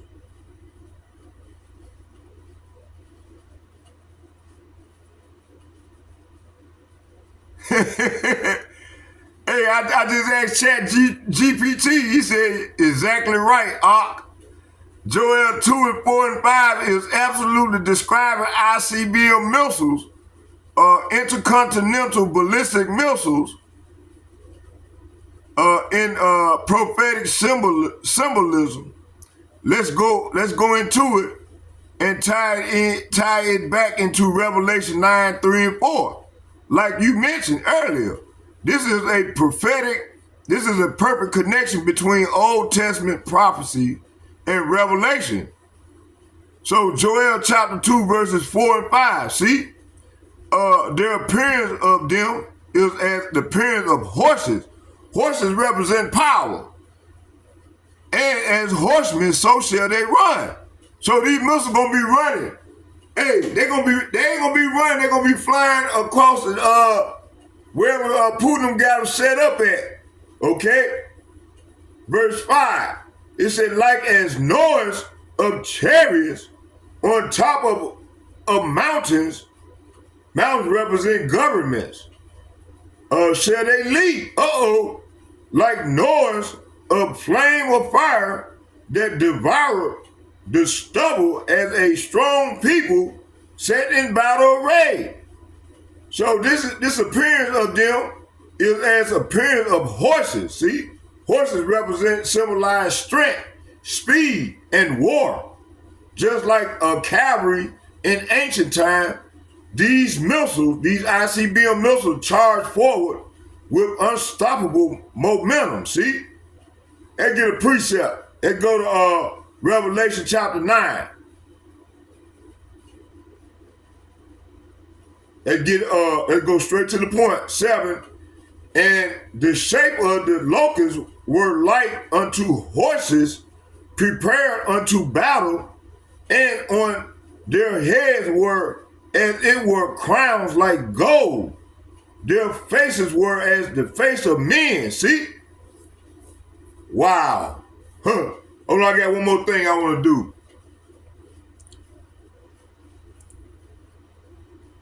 Hey, when Donald Trump made that, when Donald Trump signed the executive order for that Revelation 13:16, called I forgot the name of it. In that big beautiful bill, he signed an executive order. So that's just like a mandate, right? That's making it mandatory, right?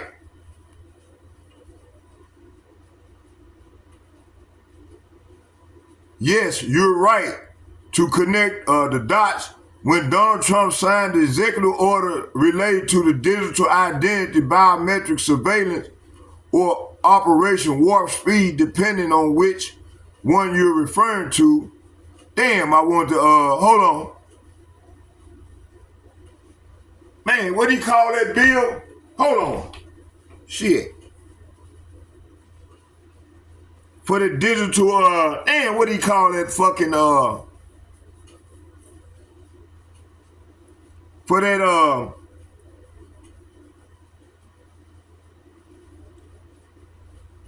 what do you call it? Coin, damn, I can't think of the name. What do you call it? Hold on, y'all. I'm getting happy. I'm getting excited. Lord said, slow down, son.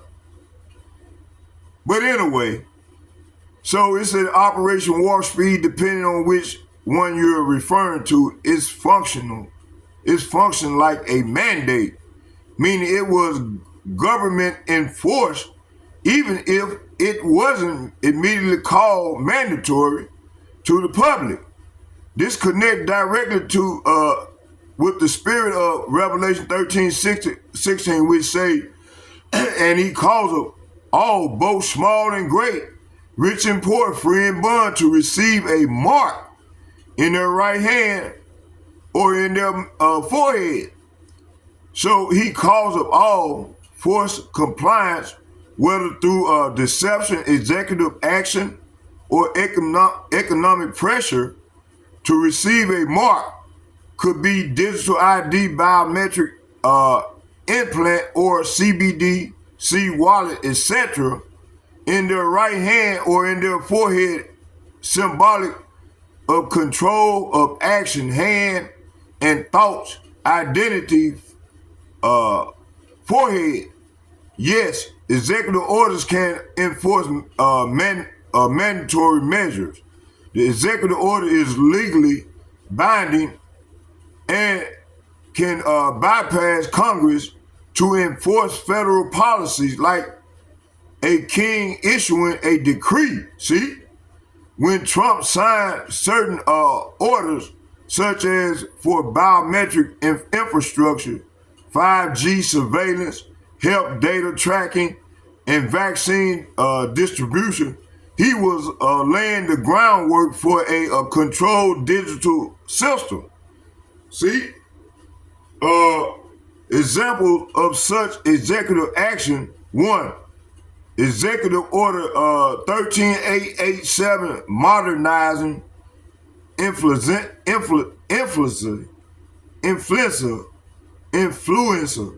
vaccine in the U.S. 2019. 2. Operation Warp Speed, rapid vaccines and tracking system, roll out 2020.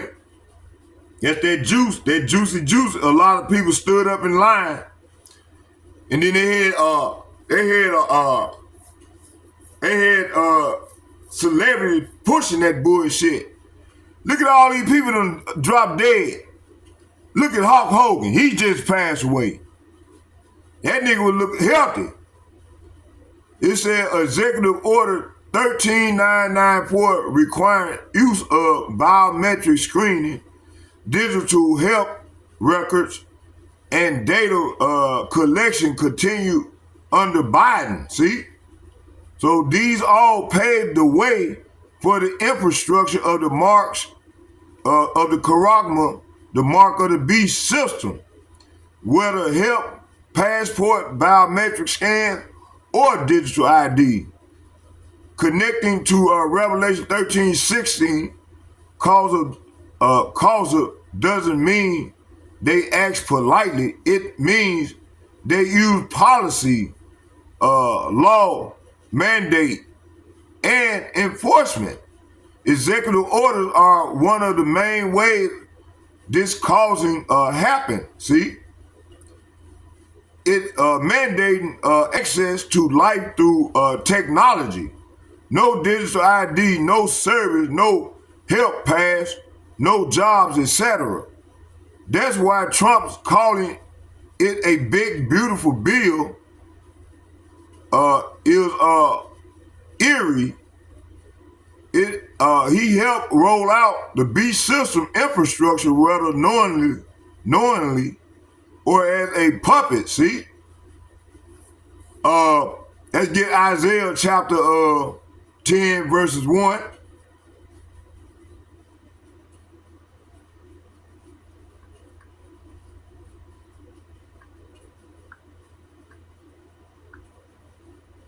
It said the vision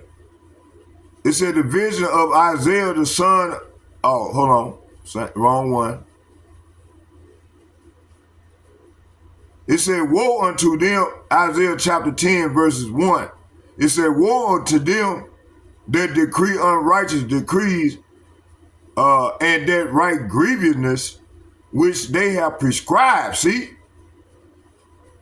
2, to turn aside the needy from judgment and to take away the rights from the poor of my people, that widows may be their prey and that they may rob the fatherless. See?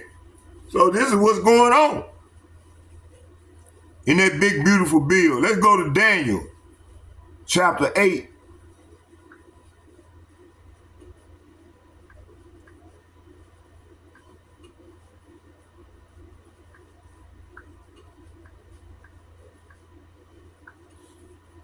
It says, straight to the point, and though his policy, say what? And though his policy also he shall cause craft to prosper in his hand, and he shall magnify himself in his heart, and by peace shall destroy many. Ain't they not coming in peace? Okay? Putin just going, hey, we gonna go back to this video after I read this verse. And shall destroy many, and he shall also stand up against the prince of princes, talking about Lord YAHAWASHI, but he shall be broken without hands. See? Hey, we here. The only thing our people can do is still chase this damn dollar. We telling these niggas that dollar ain't no good no more. That shit done. Hard head toast a soft ass. You see?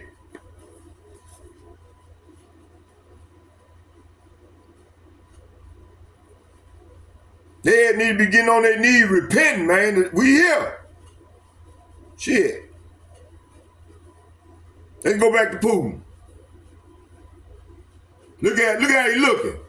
Look how he looking, y'all. Hold on. When he was chancellor, and now Chancellor Merz has not yet publicly said what will happen. Look at Putin. Man, they fuck with the bear, man. Putin already know what's going on. He know he the bear. He just, hey, he waiting on the Lord to give him the green light to light this place up. Look at that. Look at him. Look at him. Look at him. Hey, look at Putin. Look at Donald Trump crazy ass. Look at Donald. Look at Donald Duck. They got them guns, and they gonna shoot them arrows at this bitch. Ain't gonna be no, man, listen. Man, modern day warfare, they gonna be shooting missiles, man. Ain't gonna be no marching, man. The missiles gonna be marching over here. 200 million warheads, 100 million warheads. Gonna rain down on this place, gonna make this place a lake of fire, man. We here. Don't wait for ice and snow to disrupt your operations. Hey. Powerhouse plans. We in the last goddamn minutes, man. Look, the mandatory already here. They done did the mandatory. I did a lesson on that already.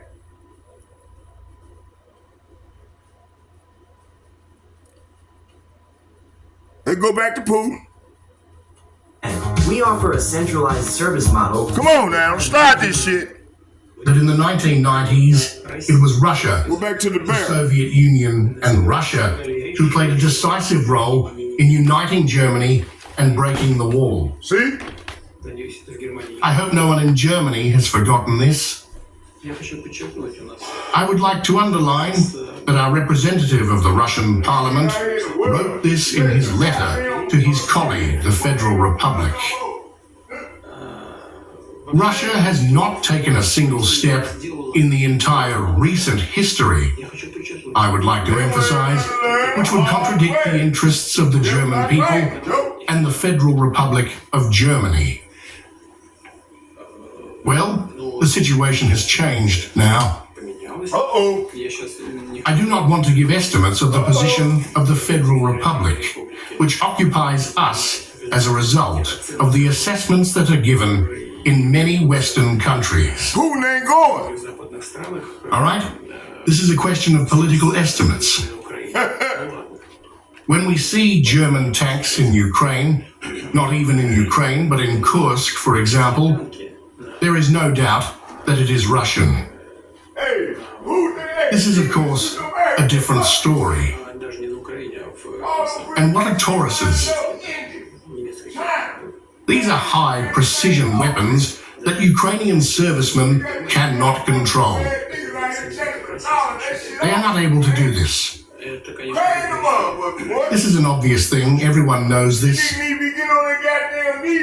It is impossible to use Tauruses without space reconnaissance.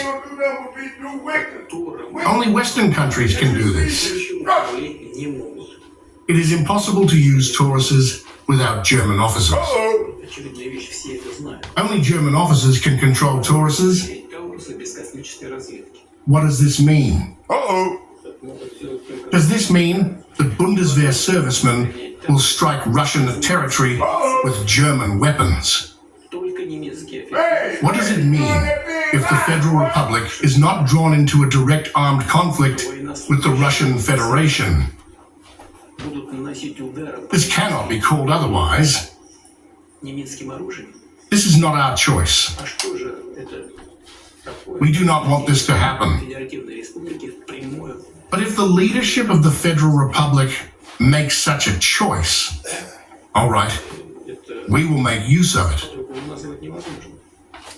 I will not go into details now, but this will certainly cause serious damage to our relations.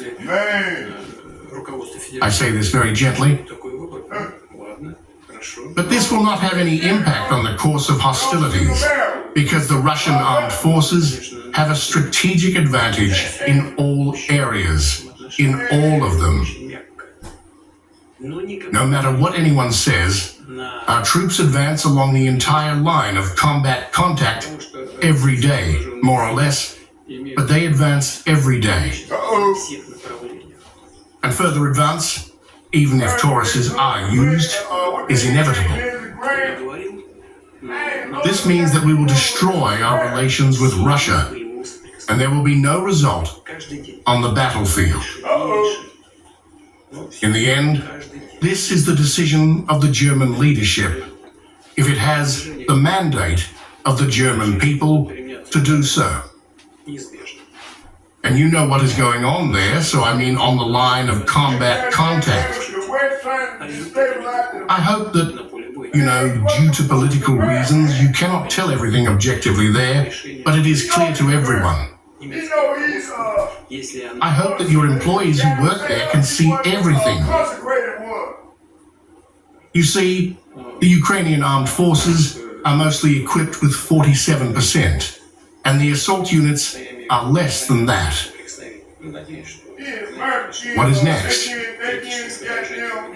It is not even a matter of whether weapons are supplied to Western countries or not.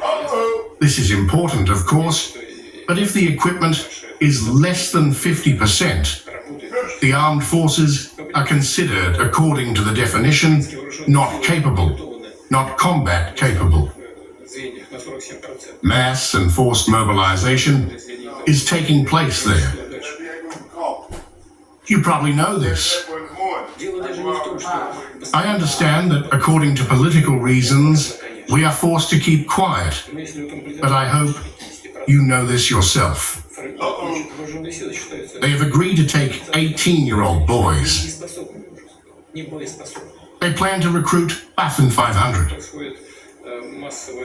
I think they recruited only 1,000 and then 500 people The difference between an average morning and a Hardee's morning is hearty goodness that lasts till bullshit. Like our smoked sausage. That pork. Man, get the fuck out of here. Growing very fast.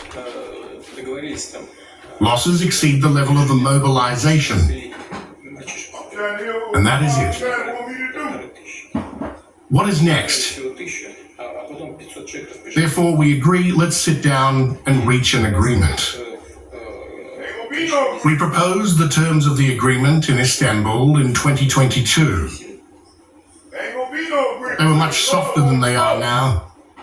The situation has changed now. They are what they are now. But according to the same principles in Istanbul, we are ready to make further decisions. They will not reach an agreement.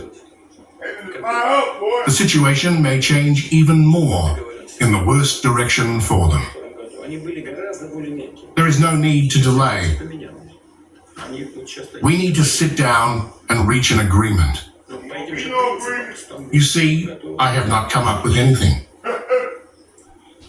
Believe me, this is absolutely objective information. Well, the unit has been supplemented by 47%. Well, hello. Will there be Tauruses or not? It is absolutely pointless. Well, think about it. We need to supply this Taurus in order to finally bury Russian-German relations. Details on Istanbul agreements. History of German-Russian relations. Thank you very much, Mr. President, for agreeing to answer the second question. Earlier you said that Europe and other countries made mistakes in relation to Russia. At the end of this year, you will have been in office and as president or prime minister for more than 25 years. When you reflect back, have you made any mistakes?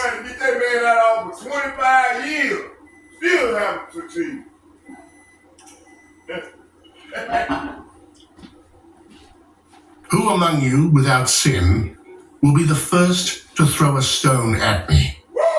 Let us finish here. Thank you. Good evening, Mr. President. The new federal chancellor Friedrich Merz recently said that he can imagine the possibility of holding telephone talks with you.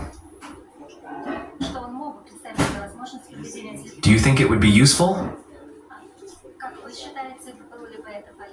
Would you like to have contacts with the new federal chancellor? And do you think that Friedrich Merz could be a more successful mediator between Russia and Ukraine than Donald Trump? Thank you very much.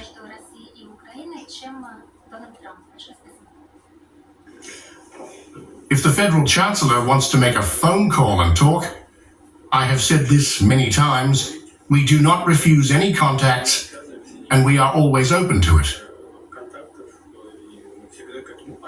A year and a half ago, or rather 2, I had such conversations with Chancellor Scholz and other European leaders.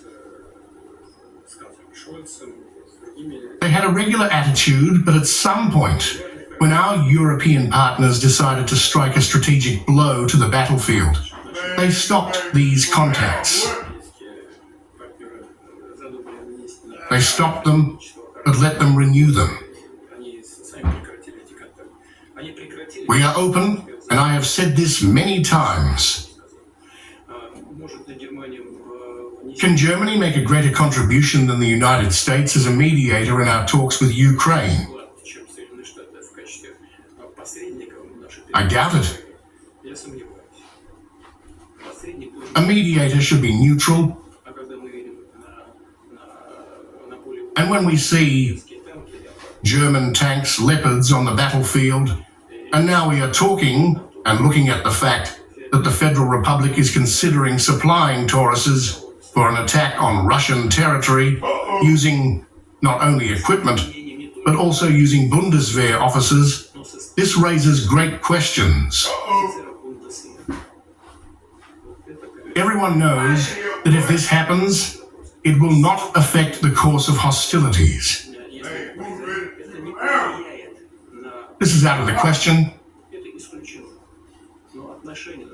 But our relations with everyone will be ruined. Therefore, we are considering the Federal Republic today, as well as many other European countries, not as a neutral state, but as a party that supports Ukraine, and in some cases, perhaps as a partner in these hostilities. Nevertheless, if we are talking about a desire to talk on this issue, to present some ideas on this matter, I repeat once again, we are always open to this. I do not quite understand your question. I agree with what? What do you want me to agree with or not? They said this and that, and then you asked, do you agree with that? Do you agree with either of Вы their statements that it согласны could с lead to regime их change? оценками, что это and может that привести к Iran смене should режима prepare for и что unconditional Иран surrender? должен готовиться к безусловной капитуляции? As you know, Russia and I are in contact with the Prime Minister of Israel and President Trump on this issue. We always need to look at whether the goal is achieved or not at the beginning of something. We see that today in Iran, despite all the complexity of the internal political processes, we know about this, and I think there is no point in going deeper, but there is still a consolidation of society around the country's political leadership. This is almost always the case, and Iran is no exception. This is the first point. The second point, which is very important and everyone is talking about this, I will only repeat what we know and hear from all sides. These underground plants exist. Nothing has happened to them. In this regard, I think it would be right for all of us to look for ways to end hostilities and find ways to reach an agreement with all participants in this conflict in order to ensure the interests of Iran, on the one hand, on its nuclear activities, including peaceful nuclear activities, of course. I mean both peaceful nuclear energy and peaceful nuclear energy in other spheres, as well as to ensure Israel's interests in terms of the unconditional security of the Jewish state. This is a delicate issue, and of course, we need to be very careful here. But in my opinion, such a solution can be found in general. As you know, at one time, we intercepted a project in Iran which was carried out by German companies and completed the Bucha nuclear power plant. The German companies left, and the Iranians asked us to continue. This was difficult because what the German specialists were doing was their design, and Rosatom had to make a lot of effort to adapt it all to the Russian design. Nevertheless, we did it, and this unit is working, and it is working successfully. We have signed a contract for the construction of 2 more units. The work is underway, and our specialists are on site. This is more than 200 people. And we have agreed with the Israeli leadership that their safety will be ensured. In general, it seems to me that given Iran's plans to continue the use and development of nuclear energy, including in agriculture, medicine, and so on, but this is not nuclear energy. And in nuclear energy, we could, together with Iran, why do I think so?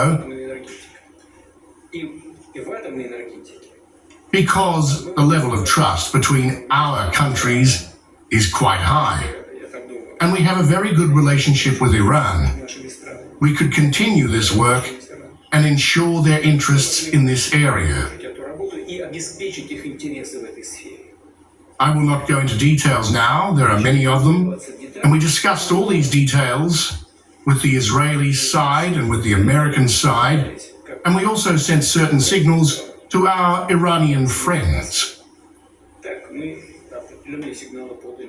In general, we can ensure Iran's interests in the field of nuclear energy. At the same time, we can take care of Israel's safety. In my opinion, there are such options. I repeat, we have offered them to our partners, the United States, Israel, and Iran. We are not imposing anything on anyone. We are just talking about how we see a possible way out of the situation. But the decision, of course, lies with the political leadership of all these countries, primarily Iran and Israel. First of all, I would like to join my colleagues in expressing my gratitude for having the opportunity to be here, where you can directly listen to our colleagues from the agency and thank TASS for hosting us. As you know, in a few days the NATO summit will take place, and one of the topics. Do you like having a P.O. box but are tired of wasting time and money driving to the post office? At iPostal One, we can help. With iPostal One, you can get a real physical street mailing address that's better than a P.O. box for as little as $9.99 a month. Choose an address from thousands in our network. We receive your mail and packages from any carrier, and you can view and manage them through our app or online. This allows you to check your mail from the comfort of your home or anywhere else 24/7. You can easily forward, scan mail. Do you consider such a NATO rearmament a threat to Russia?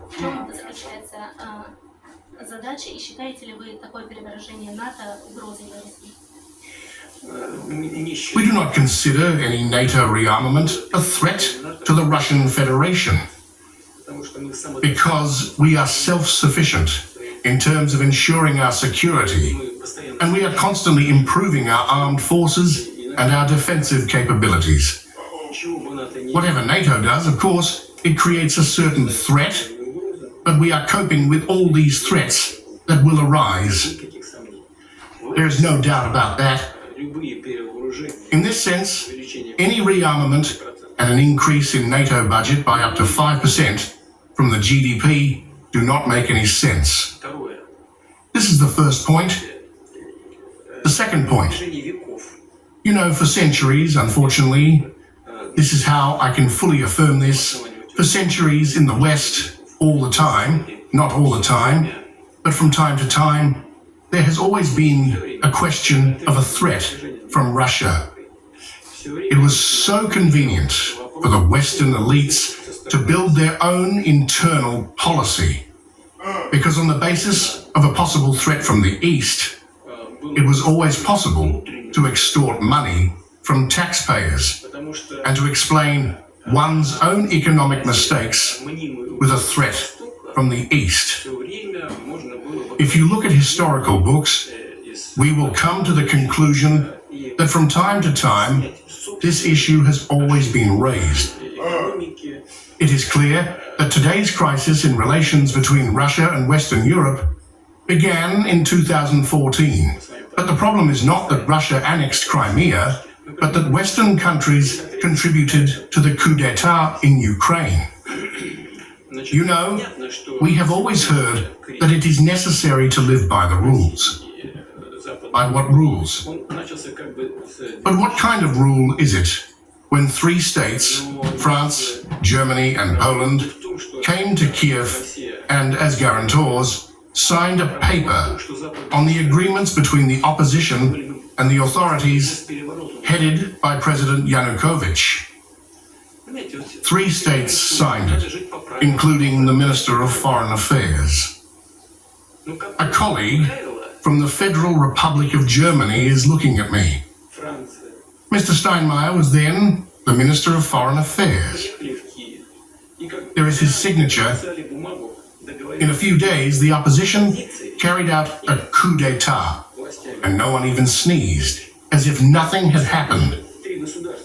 And then we hear that it is necessary to live by the rules. By what rules? What are you up to? Are you writing the rules for others and not going to comply with them yourself? But who is going to live like this? By what rules? This is where the crisis began. Not because Russia acted from a position of power. No, it was those people whom we call partners, until recently, who started acting from a position of power. And the former Deputy Secretary of State, Ms. Zvonopoulos, said frankly, we spent $5 billion. Why are we leaving now?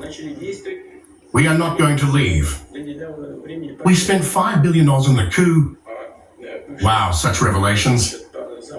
Hello, we have arrived.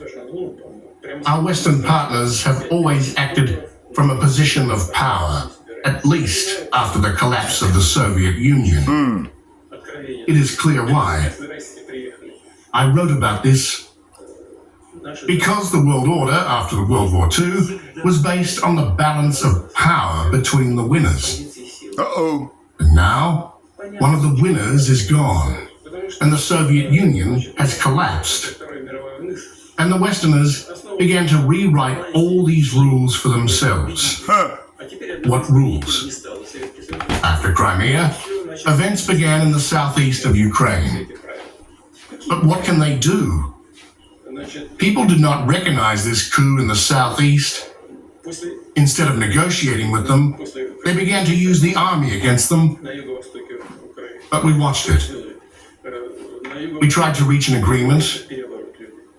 For 8 years, you see, not 5 days. For 8 years, we tried to reach an agreement between the Kiev authorities, the primary source of power, of which is the coup, and the southeast of Ukraine, that is, Donbass. But in the end, the current authorities said, we are not satisfied with anything in the Minsk agreements. That is, we will not implement them. Hold on. But for 8 years, we tolerated it, you see. But it is a pity for people. For 8 years, we mocked them. In the end, they still mock the Russian Orthodox Church. They mock the Russian-speaking population. No one pretends not to notice anything. In the end, we decided to put an end to this conflict. Yes? Hey, Putin ain't going for that bullshit. Man, the Lord said we won't smoke. The Lord won't smoke. So what the hell are they talking about? Ain't gonna be no goddamn peace. You see? Okay. Let's go back to Daniel chapter 8, verse 25. It said, and through his policy, say what? And through his policy, also he shall cause craft to prosper in his hand, and he shall magnify himself and his heart, and by peace shall destroy many. See, this is what they trying to do, right? Okay.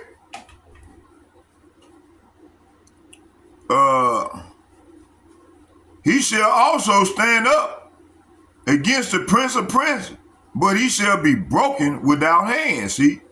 So Esau ass going down, Joe. So it looks helpful, healthcare, safety, but it's a trap, see? Let's go to 2 Corinthians chapter 2, verse 11. Lord wants smoke. Lord said, I want smoke. 2 Corinthians chapter 2, verse 11.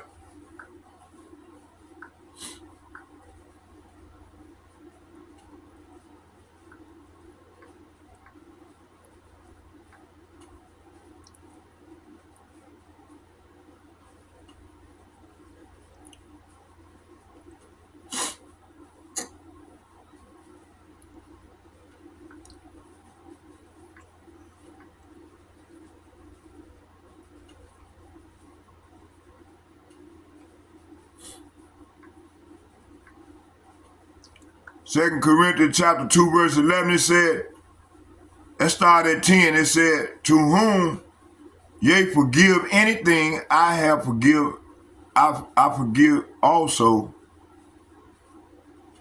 For it is I forgave anything to whom I forgave it. For your sake forgave I it in the person of it got right here Christ, but we talking about Mashiach. So this is addressing the hopefully elect, man. Men, women, and children, the Lord forgave us, man, for our sins, man. You know? And he want us to do right and get right. It said, let's go to 11. It said, lest Satan, talking about Esau, Edom, should get the advantage of us, for we are not ignorant to his devices. See, we not, starting with the elder apostles and bishops and the like-minded men on down to myself, we not ignorant to this devil devices, see? So it says, so that Satan will not outsmart us, for we are familiar with his evil scheme, see? Putin is up on his evil scheme too. You know these devils from the West don't honor no treaties or no word or no signed documents. It said we must expose how they use policies to deceive, see? Yes, executive orders, modern mandates, and Trump used them to set up the beast system, see? These actions fulfill prophetic steps towards Revelation 13, 16, and 17, pushing digital control, biometric tracking, and economic restrictions. See, this is what they discussing right now. Who gonna ride this digital thing? You know, that's coming up. This beast system. All this money ain't no good. You got these niggas still out here trying to hustle on this dollar. This shit is done, son. So even though it didn't say mark of the beast outright, the executive level enforcement laid the foundation for total control and forced compliance, see? Now let's go back to, let's go back here. Let's go back here. And spiritual experience that I had.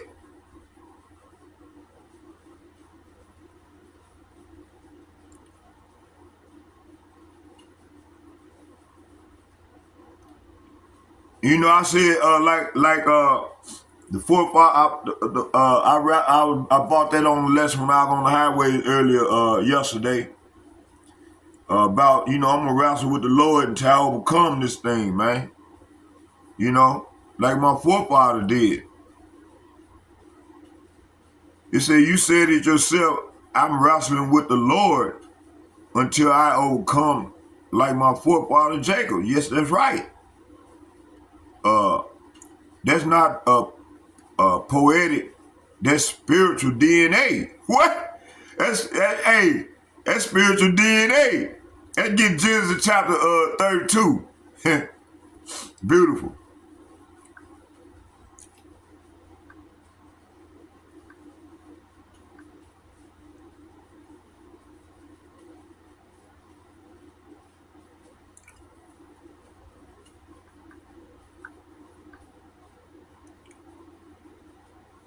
I'm gonna start at 24.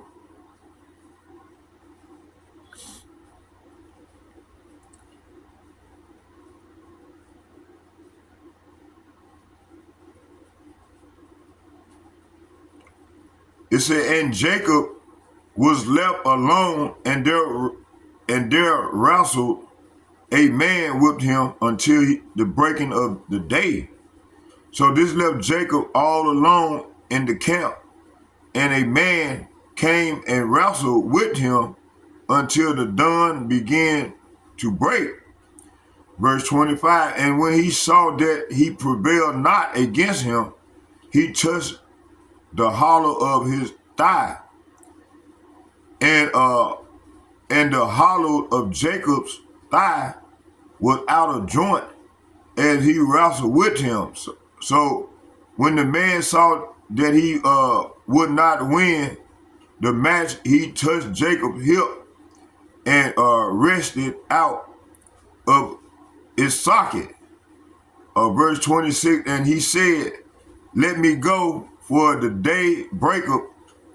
And he said, I will not let thee go, except thou bless me. Beautiful.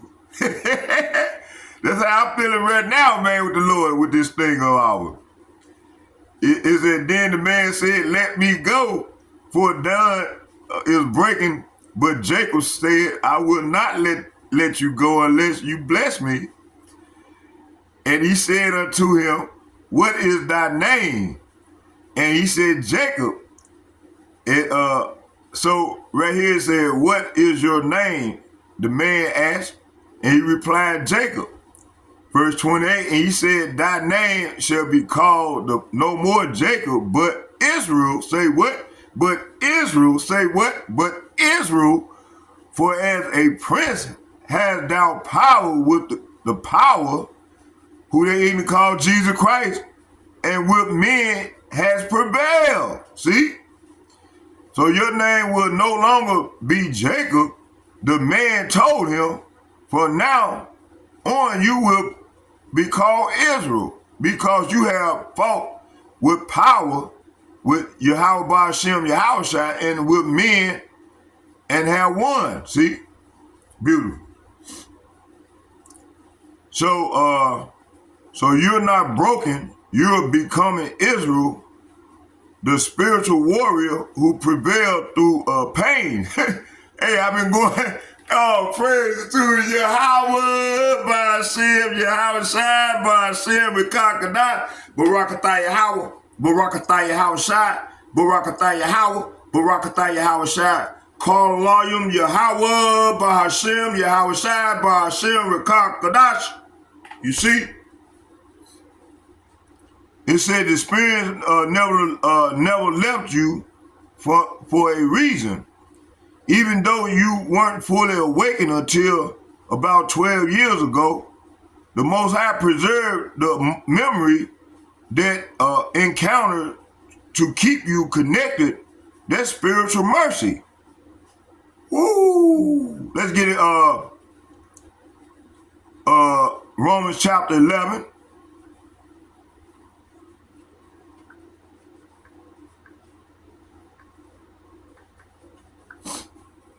Beautiful.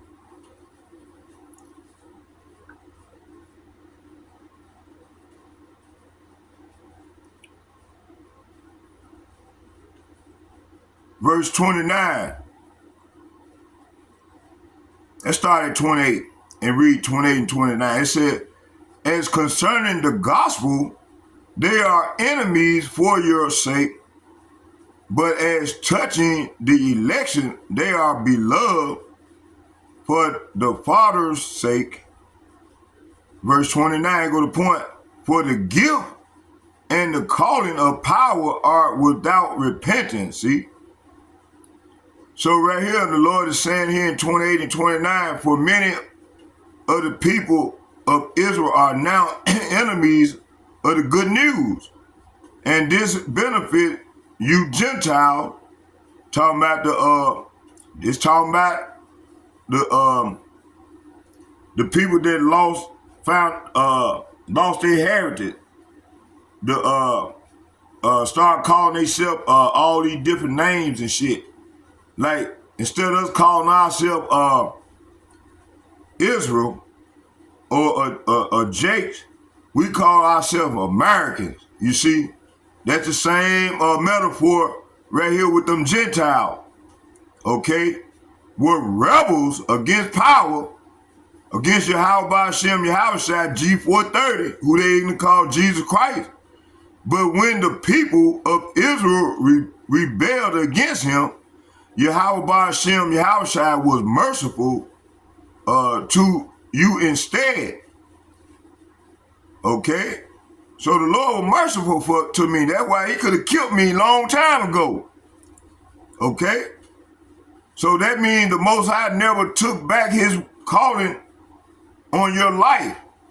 Even you were in sin or treatment or sick, he was preserving you until your appointed time. Beautiful. 4, it said your trials are a furnace of purification. Woo! Pursuing 20 to man, I've been at about 20 or 30 treatments in the town since I've been here. I came in 1985, and I got hooked on that goddamn shit right at that time when I seen had this experience. And the Lord sent me through this thing. I done had cancer, I done had a kidney removed, you know, to get rid of the cancer. I lost a kidney, but hey, I got faith in the Lord preserving me, man. Okay? It said, you've been through the furnace of affliction. Isaiah chapter 40, let's get that.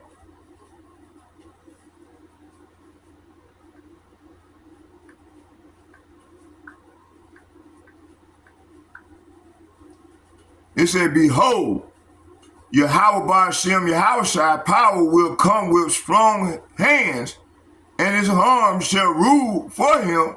Behold, his reward is with him, and his works before him. So, but this is saying, yes, the sovereign BAHASHAM, YAHAWASHI is coming with power, and he will rule with a powerful arm. See? He brings his reward with him as he comes, see? So I have refined thee, but not with silver. Am I reading the right one? Oh, I'm reading the wrong verse. It was 48. Let's get 48. But that was a beautiful precept. But I want 48.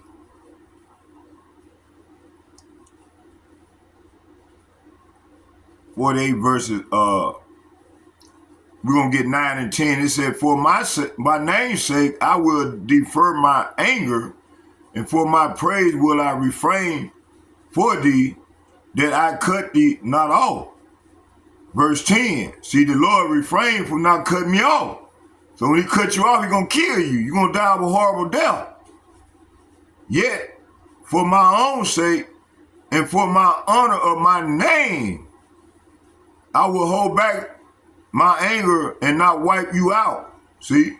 Hey, because the Lord knew once I wake up and learn that name, he know I'm going to exalt that name. That's all I'm calling on.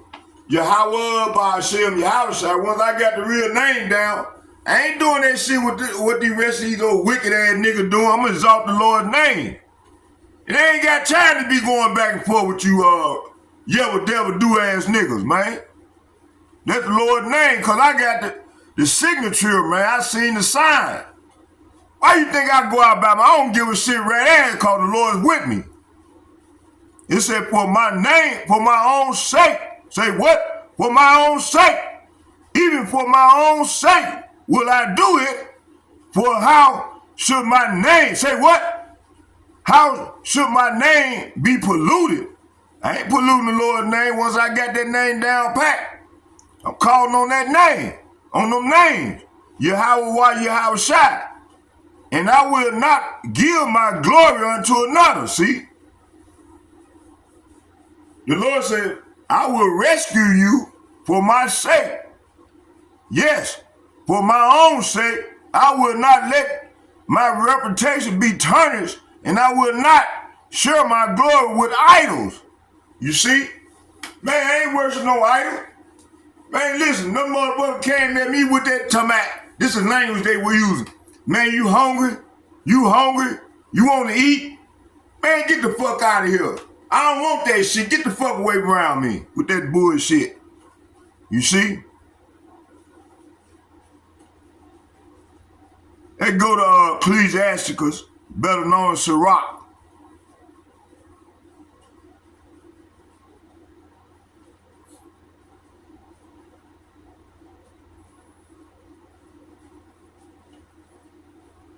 Hold on.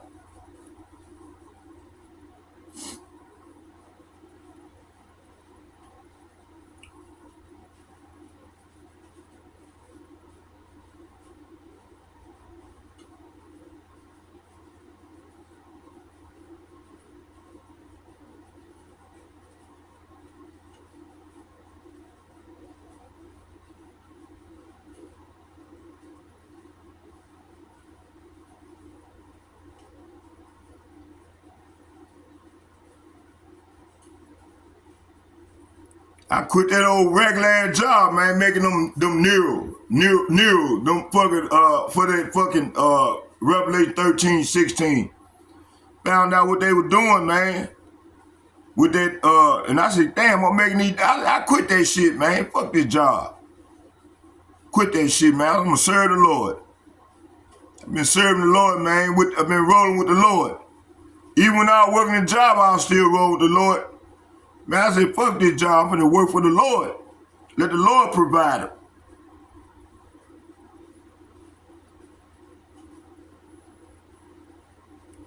Trust in the Lord, man, fuck this shit.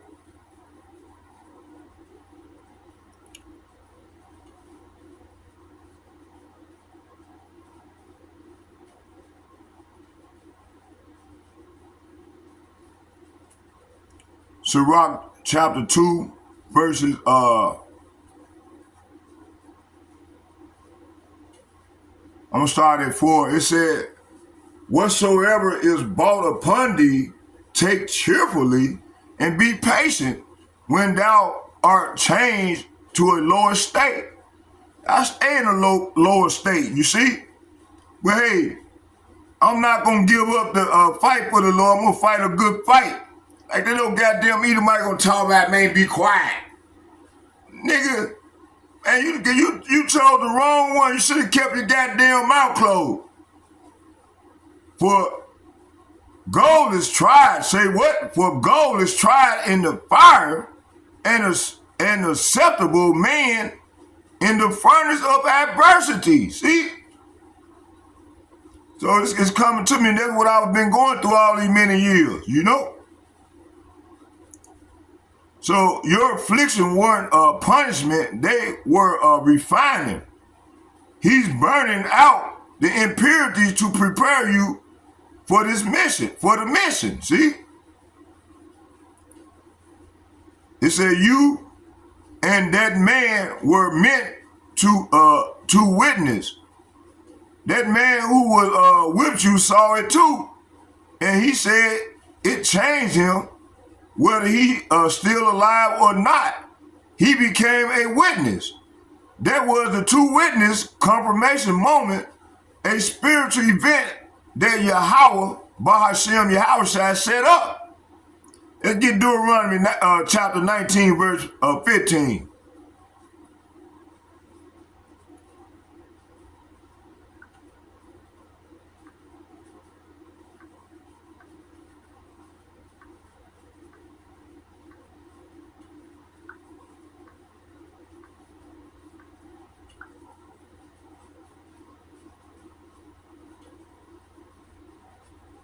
It said, let's start at 14. It said, thou shalt not remove thy neighbor's landmark, which they of old times have set in thy inheritance, which thou shalt inherit in the land that Yahawah thy power giveth thee to possess it. Verse 15, one witness shall not rise up against a man for any iniquity, for any sin that he sinneth at the mouth of two witnesses, or that mouth of three witnesses, shall the matter be established. See? So Red was there with me, man. He seen it. He seen it. Meant the Lord let both of us seen that. Red was trying to rush me. Come on, dog. Man, look, listen. I don't know where that dude come from, man. That dude came out of nowhere. That white boy came out of nowhere, and then he cited John 3:16. And we got halfway into that thing, that prayer. Man, it got dark like the Lord getting crucified, just straight out of one of them Bible movies, man. It got dark. You know, kids, man, it got dark. Like they crucified him on the cross. On that cross, when they hung him and put him on that cross, it got dark like that. And man, and as we got halfway in that prayer, man, it got dark, and then the locusts came, and that dude disappeared. It scared the hell out of me, man. I rolled my window up, that came through the car. That spirit came through the car. Man, I was consumed in that spirit for about another 3, 4, 5 seconds. And then I don't know what happened from that point. Next thing I know, the light, that spirit disappeared, and the light came back out, and them kids were back in the park playing. And they've been with me ever since. Beautiful. Man.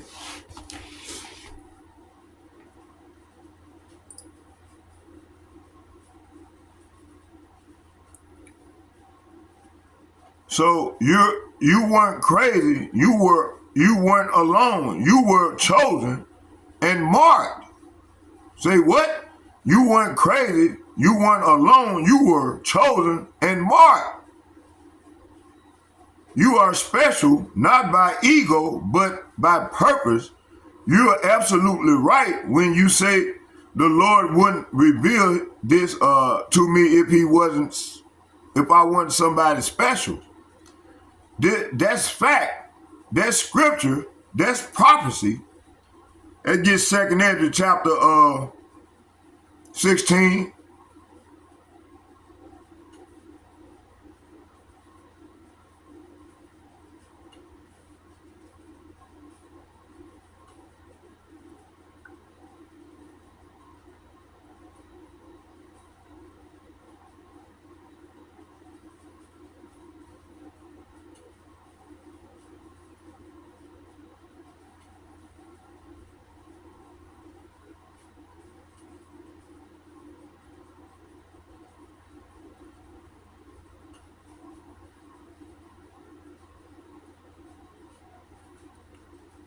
I'm gonna start at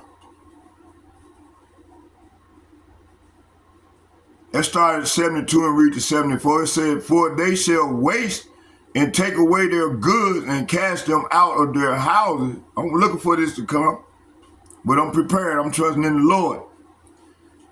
Then shall they be known, say what? Then shall they be known who are my chosen, and they shall be tried as the gold in the fire.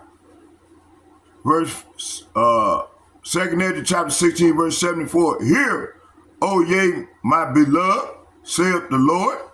Behold, the days of trouble are at hand, but I will deliver. Say what? But I will deliver you from the same. See?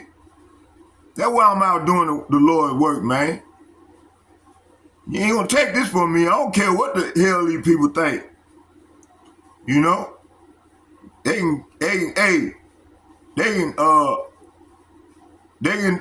kiss red ass. I believe in the Lord wholeheartedly. And I believe, man, he got me here to do this job. Okay? Let's get Wisdom of Solomon.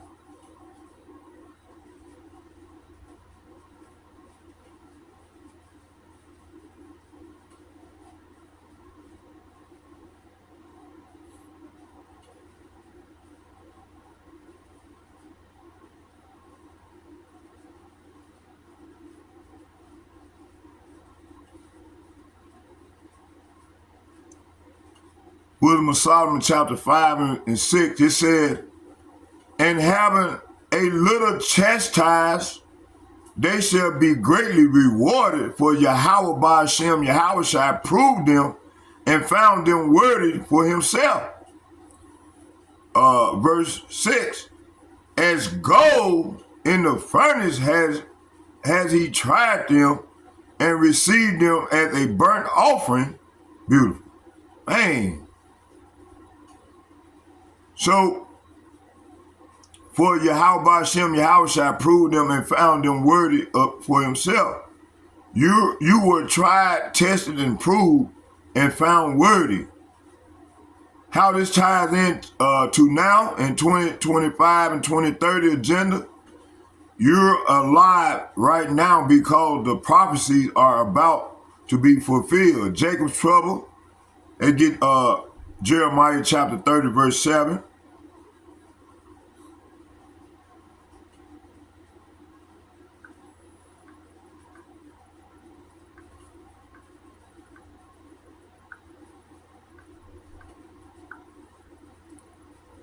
Alas, for that day is great, so that none is like it. It is even the time of Jacob's trouble, but he shall be saved out of it. See, that's why I'm doing the Lord's work. In all history, there has never been. This is coming. We upon it right now. And it's going to get worse and worse.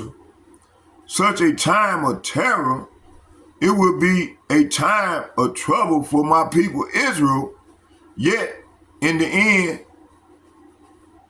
they will be saved. See, the hopefully elect men and women and children going to be saved, starting with the prophets. Them little ones, them consecrated ones. Man, I'm hoping I'm part of this.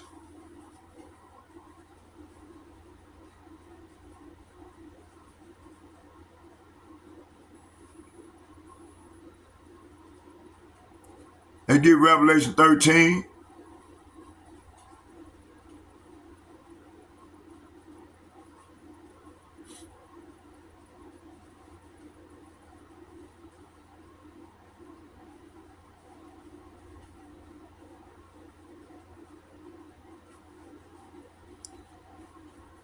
Revelation 13 verse 16, it said, he calls of all, both small and great, rich and poor, free and bond, to receive a mark in his right hand or in his forehead. See, this has got to be like the apostles, the elder apostles been saying. Staying got to be mandatory. So, hey, he just signed that dotted line. Okay? Verse 17, and that no man might by ourselves say he that had the mark, or the name of the beast and the number of his name. Here's the wisdom, let him that have understanding count the number of the beast, for it is the number of a man, and his number is 666. Okay? So, hey, at Caragua, man, that's what Donald Trump signed off on it. I went into the word, that mandatory word. The executive order, man, that's mandatory. Now they can enforce this thing. Okay? That's why they doing what they doing right now. So, hey, you can read Revelation 13 on your own. The MOTV Agenda 2025 through 2030 implementation. So the judgment of Babylon, talking about America, and Esau, Edom downfall, pursuing Obadiah chapter 1. Okay? You've been preserved for war. Say what? You've been preserved for war. Why? Because your testimony will edify the lost sheep, encourage the weak-hearted, expose the lies of religion, testify against the wicked kingdom.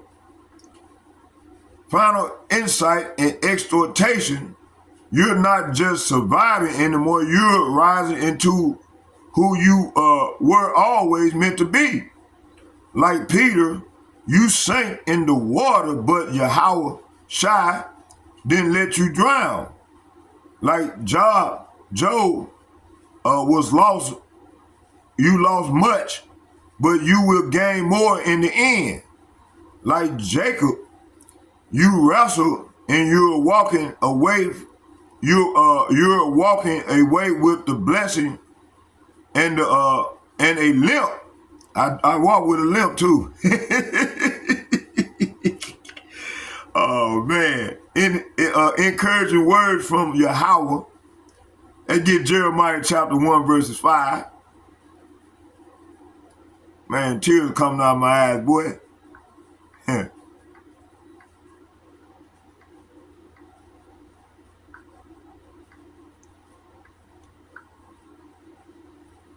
It said, before I formed thee in the belly, I knew thee, and before thou camest forth out of the womb, I sanctified. Say what? I sanctified thee, and I ordained thee a prophet unto the nations.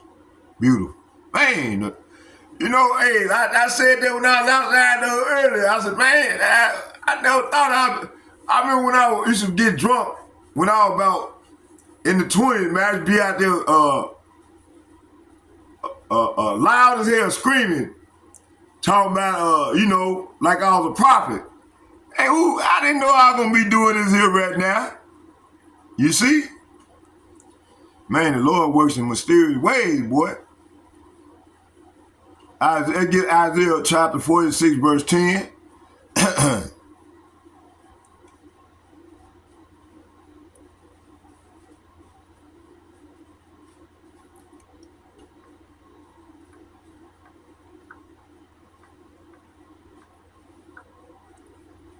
It said, declaring the end from the beginning and from the ancient times, the things that are not yet done, saying, my counsel shall stand and I will do all my pleasure. See?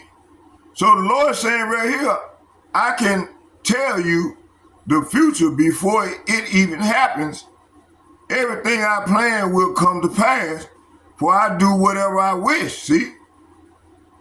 So the Lord won't smoke right now. Ain't nothing them niggas can do. The Lord won't smoke. Let's get Ecclesiastical chapter 2 verses 10.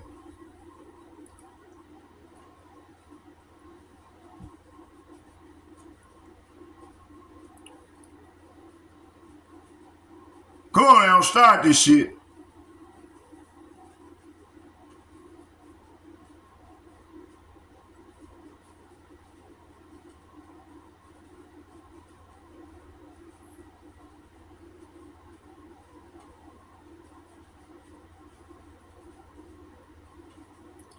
It said, look at the generation of old, Ecclesiastes chapter 2, verses 10. Let's start at 9. It said, yea, that fear the Lord, hope for good and for everlasting joy and mercy. Hey, start with the elder apostles and bishops and like-minded men on down to myself. This is what we hoping for. That's why we call ourselves the hopefully elect. Look at the generation of old. The Lord said, look at the generation of old and see did every any trust in the Lord and was confounded? And did any abide in his fear and was forsaken? Or whom did he ever despise that called upon him? See, hey, we call upon the Lord, man, for help. We ain't going out here trying to do this thing on our own. Hey, listen, man, when I'm out there by myself, man, I my faith is strong. Man, these angels watching over me. I had 3 white boys pull up on me yesterday. One had a shovel in his hand. I said, what, they having a Klan meeting? Y'all heard me? I said, man, I double dare one of these niggas coming. The Lord gonna get at them. You know? And I mean that when I be out there by myself, man. The Lord got me, man.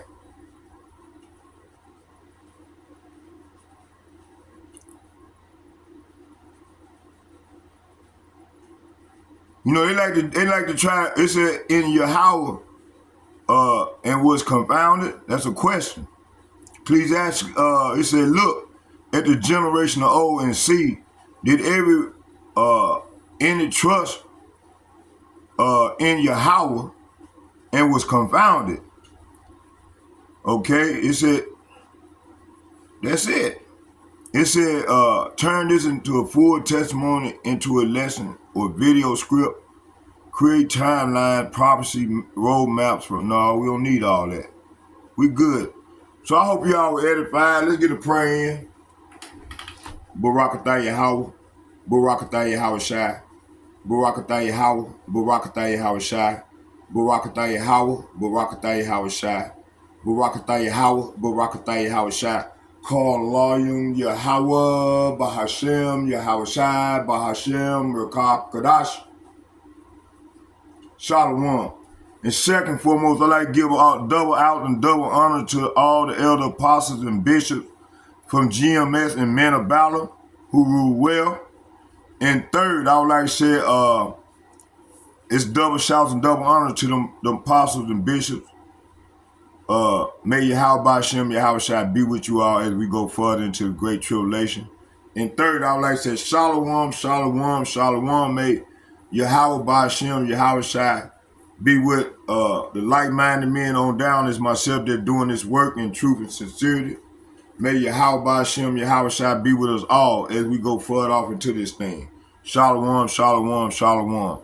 I'm out. Let's watch 7 more minutes of this video. I'm gonna let it play out 7 more minutes. Hear some more of what Putin talking about. The Lord said he won't smoke. Lord won't smoke. Look at Putin. All right? This is a question of political estimates. Hold on, I'll start this shit. When we see German tanks in Ukraine, not even in Ukraine, but in Kursk, for example, there is no doubt that it is Russian. This is, of course, a different story. And what are Tauruses? These are high-precision weapons that Ukrainian servicemen cannot control. They are not able to do this. This is an obvious thing. Everyone knows this. It is impossible to use Tauruses without space reconnaissance. Only Western countries can do this. It is impossible to use Tauruses without German officers. Only German officers can control Tauruses. What does this mean? Does this mean that Bundeswehr servicemen will strike Russian territory with German weapons? What does it mean if the Federal Republic is not drawn into a direct armed conflict with the Russian Federation? Come on now, start this. It cannot be called otherwise. This is not our choice. We do not want this to happen.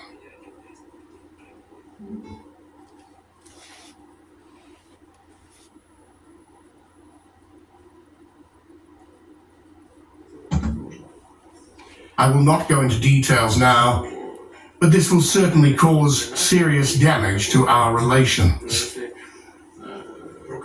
I say this very gently. But this will not have any impact on the course of hostilities, because the Russian armed forces have a strategic advantage in all areas, in all of them. No matter what anyone says, our troops advance along the entire line of combat contact every day, more or less, but they advance every day. And further advance, even if Tauruses are used, is inevitable. This means that we will destroy our relations with Russia, and there will be no result on the battlefield. In the end, this is the decision of the German leadership, if it has the mandate of the German people to do so. And you know what is going on there, so I mean on the line of combat contact. I hope that, due to political reasons, you cannot tell everything objectively there, but it is clear to everyone. I hope that your employees who work there can see everything. You see, the Ukrainian armed forces are mostly equipped with 47%, and the assault units are less than that. What is next? It is not even a matter of whether weapons are supplied to Western.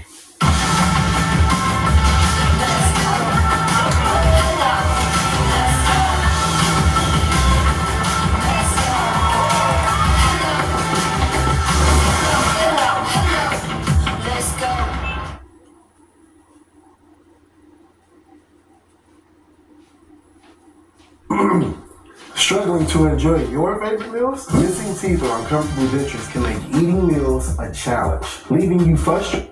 Yourself. They have agreed to take 18-year-old boys. They plan to recruit Waffen 500. I think they recruited only 1,000, and then 500 people simply scattered. And the number of deserters is increasing. It is just growing very fast. Losses exceed the level of the mobilization. And that is it. What is next? Therefore, we agree, let's sit down and reach an agreement. We proposed the terms of the agreement in Istanbul in 2022. They were much softer than they are now. The situation has changed now. They are what they are now. But according to the same principles in Istanbul, we are ready to make further decisions. They will not reach an agreement. The situation may change even more in the worst direction for them. There is no need to delay. We need to sit down and reach an agreement. You see, I have not come up with anything. Believe me, this is absolutely objective information.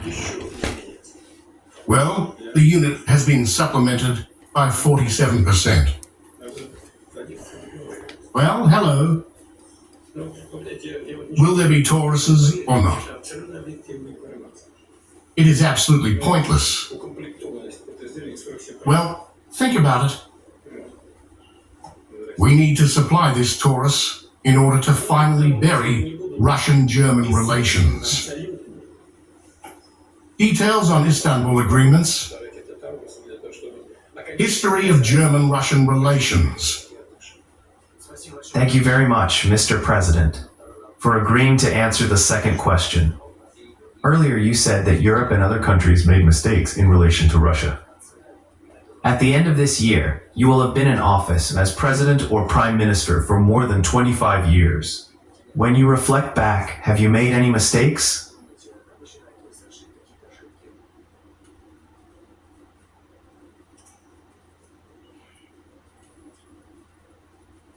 Who among you, without sin, will be the first to throw a stone at me? Uh-oh. I'm out. Good evening, Mr. President. Let's get out of here. All praise to the Lord won't smoke. That's the name of this lesson. The Lord won't smoke. Lord's the name of this lesson. I won't smoke. Okay, I'm out.